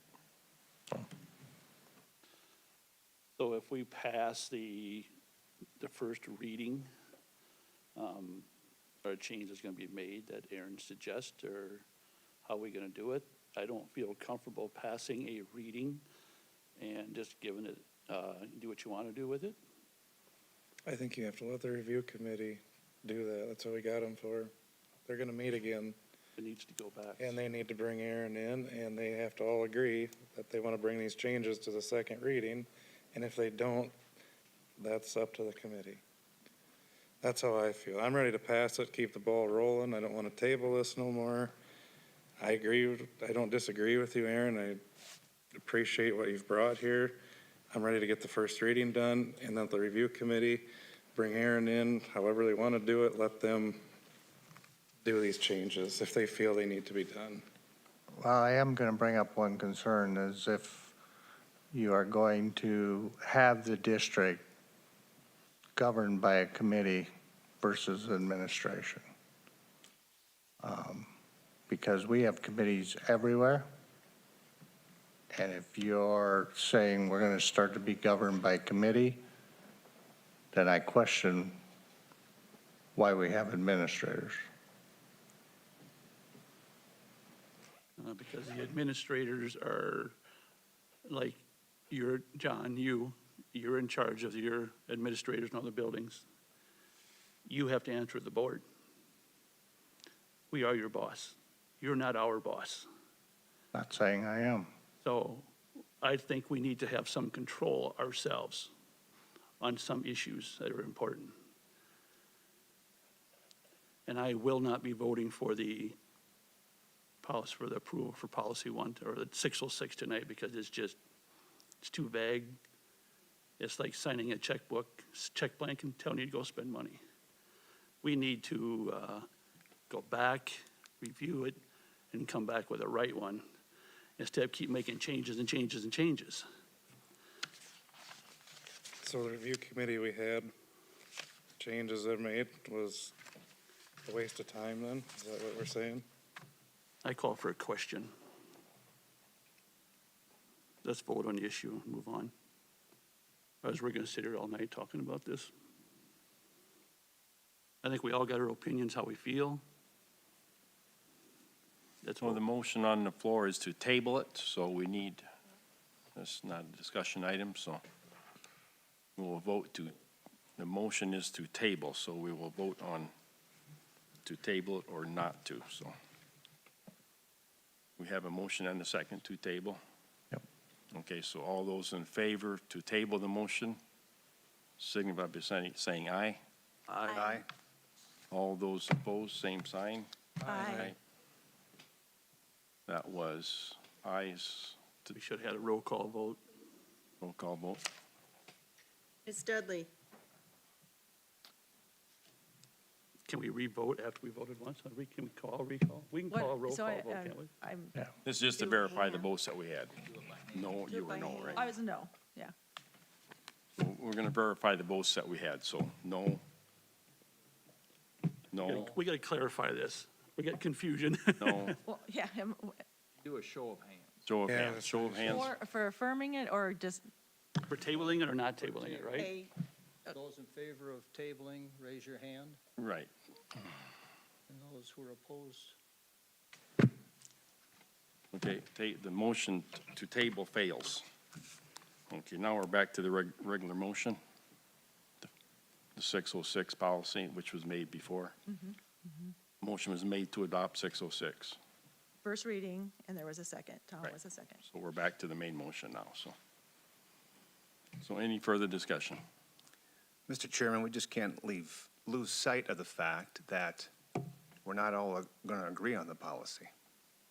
And that we have, I put my trust and belief in the administration and the staff that were called together to vet through this process. We hosted a listening session. I think that a lot of due diligence was done to hear the concerns, and that any policy isn't any good unless it's enforceable, if it's actionable. You should actually have a plan to utilize it. If you look at the amount of policies that we have, that I don't know if all of our staff members have fully read them from top to bottom. And this is what are we gaining by adding another layer of policy is another item to keep in mind. I know we're striving to get it right, but ultimately, how is this impacting the kids that are sitting in the classrooms of our district? And that is the ultimate goal of this entire discussion. So the motion on the table is to adopt the first reading of policy 606. And that doesn't mean it can't be changed for the next reading. I mean, some changes. So that is still on the table, but that is still possible. But I think we're trying to move it forward.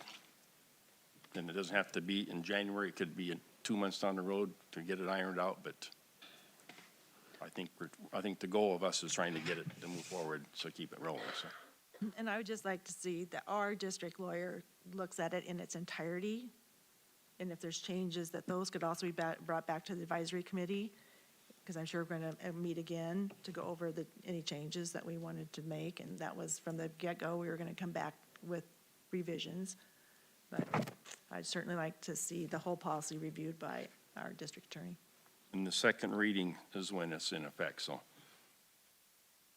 By voting for it now doesn't mean there can't be changes made, Tom, is what I'm trying to say. Yeah, I understand that. Okay. So any further discussion? All those in favor to adopt the first reading of policy 606, signify by saying aye. Aye. aye. All those opposed, same sign. Aye. Motion carries. Okay. Going on to 5.11, approve 2 student teaching agreements. So we have a couple student teaching agreements. I have the one here from Grand Canyon University, and Dave, I don't remember the other one. St. Benedict's and St. John's. Okay. So those would be the two we're approving. We talked about one of them at the instructional committee. We didn't have the other one, and I've gotten that since. So we talked about the St. Benedict one at the instructional, and now we have the Grand Canyon University one as well. Okay, need a motion? Yeah, I move approval of the two student teaching agreements. Motion by Lori, Second. second by Aaron. Any discussion? All those in favor of the motion signify by saying aye. Aye. All those opposed, same sign. Motion carries. 5.12, approve concession stand credit card acceptance. This was presented to the instructional committee in regards to utilization of a credit card process for transactions at the concession stands, and a lot of people have been asking for it. Actually, Mrs. Troll received a grant to buy the equipment to do that, so it's really, at this point, approving and accepting that. They need a motion.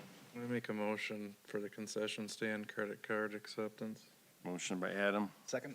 second by Matt. Any discussion? All those in favor signify by saying aye. All those opposed, same sign. Motion carries. 5.113, approve medical leave for absence for an employee. Yes, we have a request for a 12-week, for a medical leave from January 3rd through March 1st, and it was presented to the Operations Committee and recommend for approval. So move. Steve? Motion by Steve, Second. second by Adam. Any discussion? All those in favor signify by saying aye. Aye. All those opposed, same sign. Motion carries. 5.14, approve, accept middle school parking lot bid. Dave? We took bids for the remaining portion of the middle school parking lot reconstruction. We did it in a base bid for the north main parking lot, and then we had an alternate for the front of the building, the entrance and right in front of the building. We received 4 bids, which was good. The low bid was from Henning Construction. The base bid was $706,017.50. And their alternate bid was $292,312.25. Our recommendation at this point is to accept both the base and the alternate bid for a total of $998,329.75. And both of these bids were about 10% lower than the engineer's estimate. Our thought is that if we leave the alternate and come back next year, the mobilization and all of the extra costs are going to push that bid up.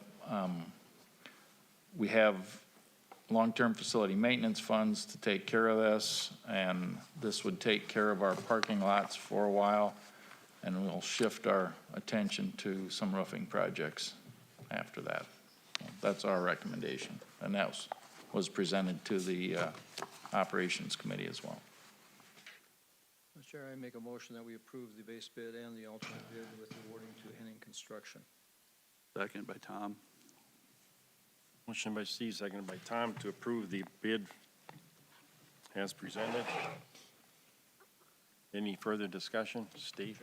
Yes, the Operations Committee did also recommend that we approve this bid and the alternate.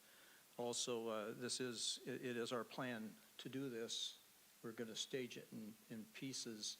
So it's not that this wasn't going to get done. It's just we're going to do it a year later, and it's just going to cost us a lot more to wait and do it. So that's why we recommended that we do it at this point. We're going to save a lot of money by doing it at one time. The money's there, and it is planned to be done. There's no reason to wait for another year and raise our costs to do it. Okay, any further discussion? All those in favor signify by saying aye. Aye. Those opposed, same sign. Motion carries. 5.15 ice arena discussion.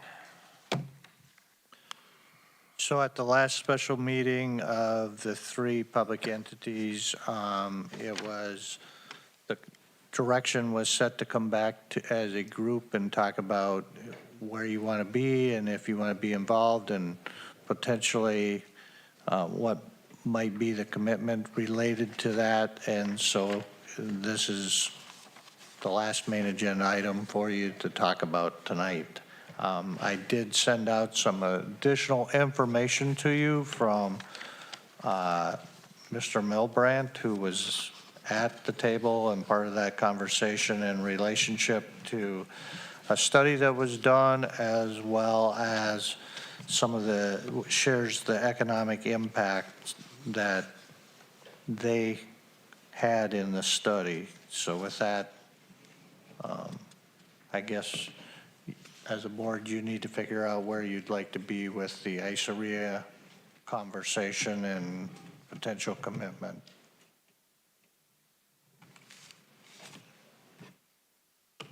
Chairman, what was the discussion like at the operational committee? Was that, was this, We just had to Topic keep discussed. talking about it.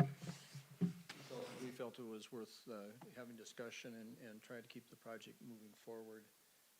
The amount that the county was willing to donate, at least, the way they had talked, it wasn't going to be a lot if they did.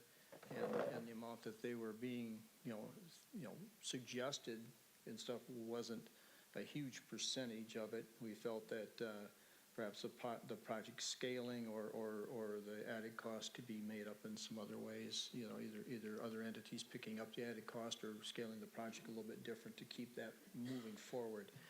In light of the information that was provided here just recently in regard to the economic impact to the community, I think people don't really realize how much money is brought into a community on these types of programs, whether it be the fair or whether it be a hockey association tournaments or gymnastics tournaments and things like this, that the people coming into a community and stuff, what that does for a community.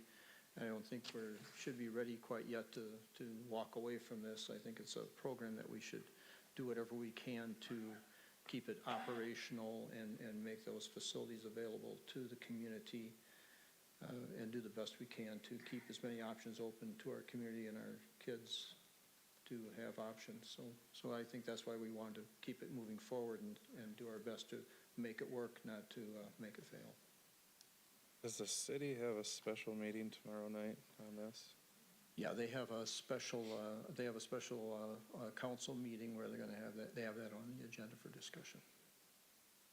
This, if I remember right, the county board already did take action on it. So do we have any idea where the city is falling in and what they want to do? And so we have an idea? Are they? We have another meeting scheduled, don't we, with the Yes. 25th of January. 25th of January is when we would get back with the city to get what their commitment might be and where they want to be. Ultimately, most ICE facilities are owned by cities. There are a few owned by school districts, and there are a smaller number owned by private or clubs, which is probably only a very few, and you probably got 6 to 8 that are school-owned at the most. My understanding is the county is no.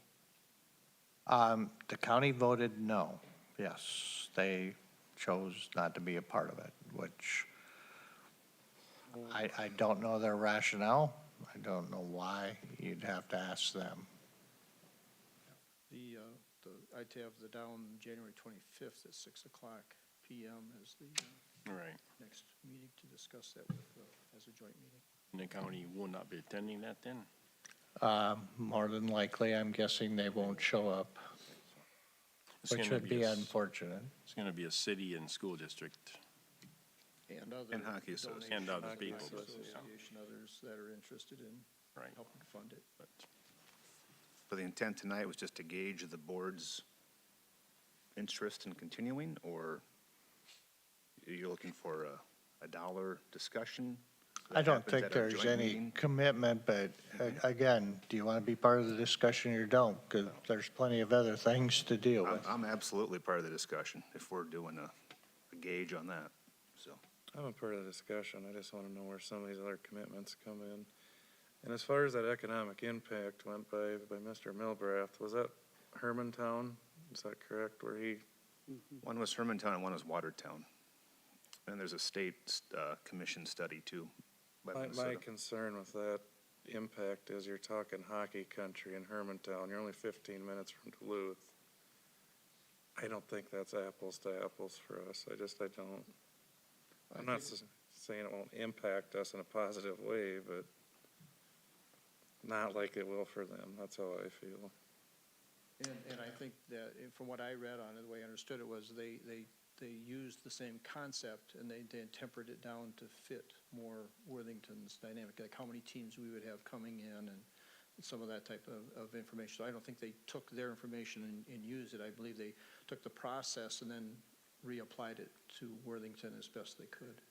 So it could just give an idea of what the impact was instead of not knowing. They used a known process for trying to calculate that out. I think that they estimated that it could bring, two sheets of ice could bring up to $1 million in revenue to our region each year. And if you think about that in terms of the half-cent sales tax, then that's $5,000 raised through sales tax in our city due to the two-sheet ice arena, which $5,000 is not a lot. But I was having a conversation with Mr. Landgard, and he was like, well, there's a lot of like economic development potential there when you get more businesses coming through, more people coming through. There's a potential for like new housing developments, and I agree with Mr. Landgard on that. There's potential there. But I think the main reason that I would support continuing conversation on this endeavor is because this would be another recreational option for our kids. It would also provide sustainability to our hockey program. And I think as a school district, that's what we care about. Like the economic development argument maybe can be what the city hinges their decision-making on. But for us, it's about the kids, and it's an opportunity and options for the kids. I think when it comes to finances, though, we have to consider whether we can pursue both an ice arena and an addition to the high school. Is that feasible? Is the timing appropriate? And if we have to choose one or the other, I think the high school has to be our priority. You know, in Wayba right now, so you want to talk about hockey, Wayba's looking for, what is it, $250,000 of donations to make improvements to the baseball field. And they're trying to exclude us from it, but we're looking at spending millions on a hockey arena, and they're looking at $250,000. At what point do those organizations say, hey, what about us? Because I think that will happen. But I'm for the discussion. I'm not against it. I agree. It's a good deal, but I guess I would just like to see the commitments from the city and the Hockey Association and keep moving forward. Well, ultimately, it comes down to what we feel committed to, that we can afford. And then they do the best to make a facility based on those dollars. And that's my approach. And we gotta decide if we're gonna do this high school, how many dollars we're gonna put into it. Cause I feel strongly we need to put into it with our assigned fund balance at $17.5 million. I think that'll help pass the referendum, and I agree with Aaron, number one priority, it's our high school. So, I think we're gonna need the city to step up and see what they're gonna do first, and what we're willing to do, and we'll have to make a decision. Will we go with them or won't we? Well, they're going to look at us at this meeting tonight as a lead to what their conversation is going to look like tomorrow. Like John said, most hockey arenas are owned by the city. Isn't it like 85% is owned by the city? I don't know the exact So, percentage, I mean, but it's I think we can high. be a partner, but not a big dollar amount. I just got a question. I'm back to who's going to run it, and then where the money's going to come from. and I'm back to what Matt was talking the last few meetings is, what kind of income? I mean, if we're gonna spend $10 million, just a ballpark figure, whatever, do we charge for tournaments or we don't charge for tournaments? Tournaments are free, or, I mean, how's that all gonna revolve? I mean, I just thinking of questions and, Another question I have, if the county is not involved, now we're co-oping with all these other area districts. If we're gonna continue co-oping with them and other school districts don't have to help pay for this, when can we look at upping our co-oping fees if they wanna come be a part of this organization? When that co-op sunsets, cause what is a co-op, 2 years or 3? Basically, they're every 2 years, but you can sunset them or end them at any time. But is that feasible, that if we're gonna co-op, that, can we set the fees, or how are we setting the fees? Well, the fees right now are set, and to me, you wouldn't be able to change that, but we set our participation fees. The Hockey Association sets their own fees, and we're charging high school kids, I think it's $60 right now. So we're not charging a substantial fee. Hockey Association, I believe, at last I heard, was $350 per kid. And again, that's just part of helping pay their costs that they work. Right now, the city is operating the current facility and they're doing the maintenance, and I believe, I don't know how the finance side of it's working. Where do we become involved in this whole hockey program? Is it like 7th grade on up, 8th grade on up? 7th grade, generally. And then, Well, our team actually is, where we would become involved is what's called Bantam. And that is the 8th, 9th grade age group. So it's like your JV team. We've never had enough kids to run a JV team, and that's been a little bit of a problem. So the Hockey Association does the Bantam teams, if I'm understanding the hockey setup correctly. Yeah, I'm personally in support of continuing this discussion on the ice arena. For the Gymnastics Association, we put money there. I remember back in the day when we put money into the tennis courts, and that was $1 million, and that was a lot of money at that time. And, we have a great gymnastics team. We put a lot of money into that facility. Look at our Trojan field now. We put a lot of money into that facility. So we certainly need to continue the discussion on hockey and doing it for the kids, like Aaron said. and if we're gonna do the hockey, do we just cancel all our other sports fields that we're looking at? No. Well, that's part of that balancing act. I was thinking the same thing. We've got a lot of things, a lot of needs, and X number of dollars, and we have to try and prioritize which program is do you have well, one difference to me would be do you have a facility to operate in, or do we have a program that's gonna lose? That was the gymnastics program problem. We had a good program, we're losing the facility.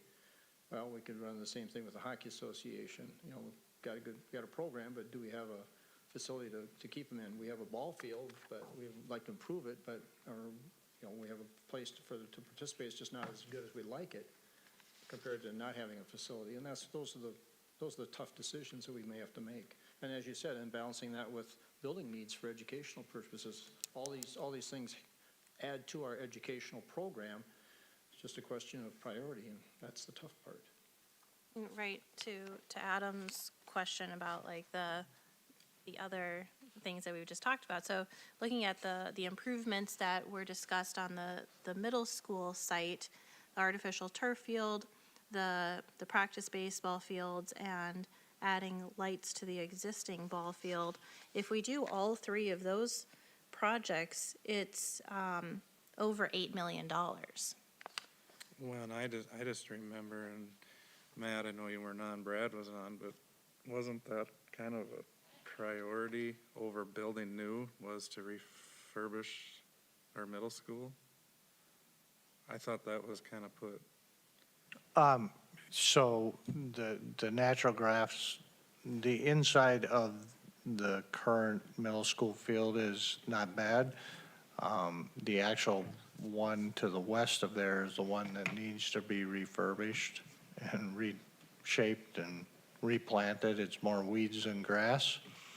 But again, the conversation came down to of having an extra turf type for practice. And I remember 3 years ago, and I don't remember exactly how it came about, but at that point, at least a couple of board members said, yeah, let's do turf and let's get moving and get it done. So, and again, we're still not there. And you're gonna have to prioritize what projects are important, and then at that point, that's where we're gonna have to look at the dollars. I do soon see more classrooms and artificial turf and playing fields.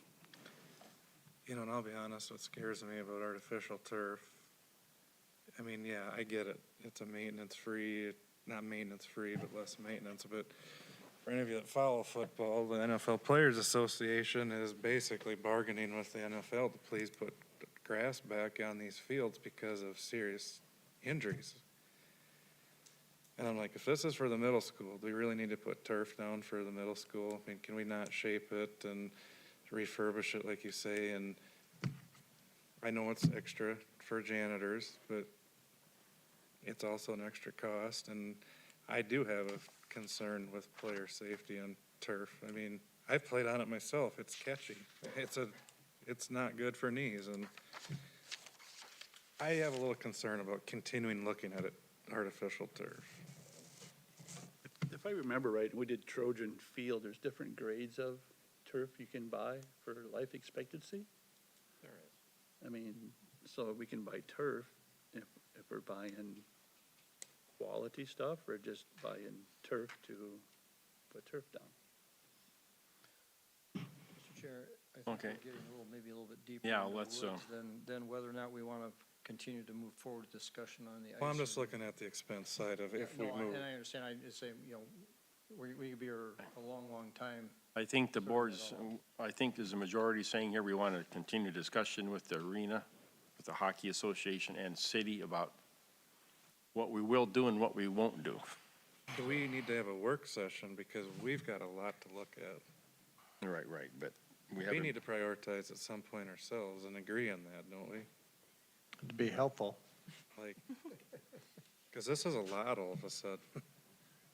And I think a starting point for the conversation could be like, are we as a district going to, would we rather prioritize these outdoor improvements at the middle school site or pitch in towards a ice arena? And say we're gonna earmark $8 million to do maybe one or the other. Is that something that we as a district would be comfortable earmarking? That $8 million range, and deciding if one set of projects is a higher priority than the other? Because I don't want to lump this ice arena discussion into the classroom needs and the space at the high school. This is a second-tier priority, in my opinion, kind of alongside those improvements to the athletic fields at the middle school. But yet the hockey arena has to be in with the high school edition, because if we're gonna take money out of that fund, it could be less money we're gonna use towards high school, and it could be a bigger referendum. And that's all part of the discussion we need to have, yes. Right, and So that's what I mean. Do we need to have a work session to have this in-depth discussion amongst the seven of us? At some point, yes. I think we do before, I mean, what are we going to accomplish at the joint meeting with the city? If we don't really have any answers, but a lot more questions, I mean, we have to be prepared to have a factual discussion other than, yeah, it's a good idea.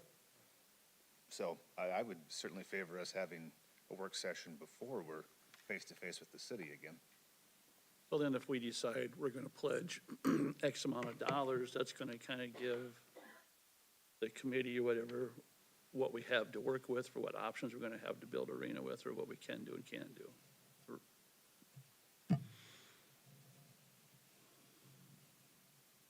So- But, yeah. On that sheet that you sent out, you had on there the Hockey Association was gonna donate so much money or whatever, or? John, What's that? when you sent out that sheet about what each, what's gonna donate, you had the hockey arena or Hockey Association down like 1.7, is that what it was, or? Yeah, something like that. Is that what they have available now, or that's what they gotta raise, or? That would be what they'd have to raise. And again, I should have never put that sheet together because everybody's using it as gospel when it was strictly an example. That was my fear, and I made that extremely clear up front to everybody. It even says example. So that's the problem of actually putting it in black and white, is everybody thinks it's gospel when stuff isn't gospel. So I think we agree to continue the discussion as we have agreements to have a work session, like Matt says, before the city and move on. The cities win, cities is tomorrow night. Theirs is tomorrow night, but we'll know more after tomorrow night, and then we got a meeting scheduled for the The 25th of 25th. January, so if we do something before then, at least like Matt says, we can say, hey, this is where we're at. And dates are going to get a little tough, I'm just going to tell you, because the school board conference is in there before the 25th, and I'm gone some of those days, and I'm also on jury duty. January, February, and March, so. Congratulations. So we got Noble for, fill in. Well, he's going to get some delegation probably. So, again, that's the issue. I'm just telling you, and not always do early morning meetings work very well, and late afternoon don't work, so it ends up being evening, so. I like evenings. Early AM or evenings? So- Earlier the better. We can find some dates for a work session. We'll try and get them out and see what we can come up with. Okay. Where are we at? Ice arena, okay. Now we'll go into reports. John, superintendent's report. I had a number of things, but I'll go really quick. I'll just throw out, I met with the ag folks this morning, and they're working on stuff for their presentation in January to the board. And they'll do it at the board meeting, not the operation or instructional. Just FYI for you. I gave you the enrollment projections, so I won't cover that.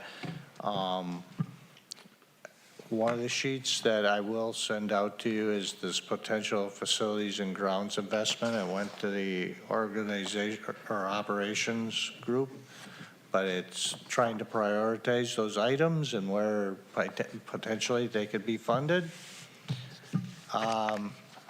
Earn safe and sick time, our notice to all employees will be going out before the 1st of January. As of right now, from January 1 to June 30th, it will be based on earning 1 hour for every 30 hours worked is the approach we're going to do.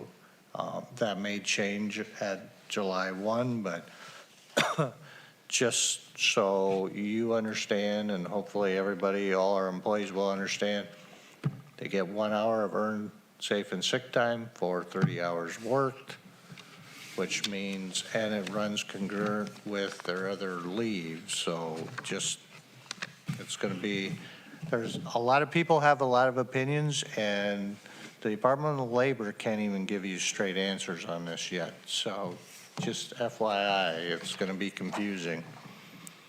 And then the last item, the closing date is scheduled for July 4th for the property, which would be the board chair and clerk for that at closing. We don't have a time yet, but I just want to give you a heads up on that. Mr. Landgard, a quick question on that. During the operations committee, you mentioned that the earned safe and sick time, there were like 3 different options. And did you pick to use one option for everybody? So as of January 1, we will just be for everybody 1 hour for every 30 hours worked. Okay. That may change July 1 when we get some more clarity on some things, and hopefully either the Department of Labor or the legislature clears things up. Okay, thank you. Any West School? Any, I know Chris said something about January demolishing West School. Is that? That's the plan right now. Yep. was- He just talked to Dave. Dave has more information There was than no- I do. No deadline on that, when they had to be completed by, or? No, there was not. We took the option for the $1,000 or $100 reduction. He's finishing a school project right now. He has fuel tanks, and then he's coming down. So we expect early January to see him start rolling in. But we don't have a specific date. Is that it, John? That's it. Instructional committee? The only thing not covered, we did have a little bit of a discussion from Mr. Hastings on the high school schedule, and that's continuing, we're just in discussion phases of possibly moving from a block or a modified block, and just discussion only at this point as that continues. So otherwise, everything else is covered. Okay. Operations? John mentioned it, or touched on it there a little bit about the property that we purchased, using that as a lab for agricultural education. And the high school ag would be the lead on that, and then the college program would be partnering with them and backing them up on assisting with guidance and some of the work. So that's the report that we'll be hearing at the next meeting. I think some preliminary information was handed out regarding that. So they're moving forward with putting a program together that we can implement starting at the end of this year and going into next year. Okay. Any other business? I know we have a committee that reviews the board compensation every year before the January 8th meeting. That committee has already met, yes. They have met already? Recommendation. That was included in the agenda that was sent out for. I guess I didn't see that. For the organizational meeting on. Oh, okay, I didn't, wasn't aware of that, so, okay. So you guys, who was on that again? The operations committee. Operation, okay. Just wanted to make sure that was taken care of, so. Okay. Future business, reorganizational meeting January 8th at 7 o'clock. Any other business? We'll call the meeting adjourned. Oh, okay. That time.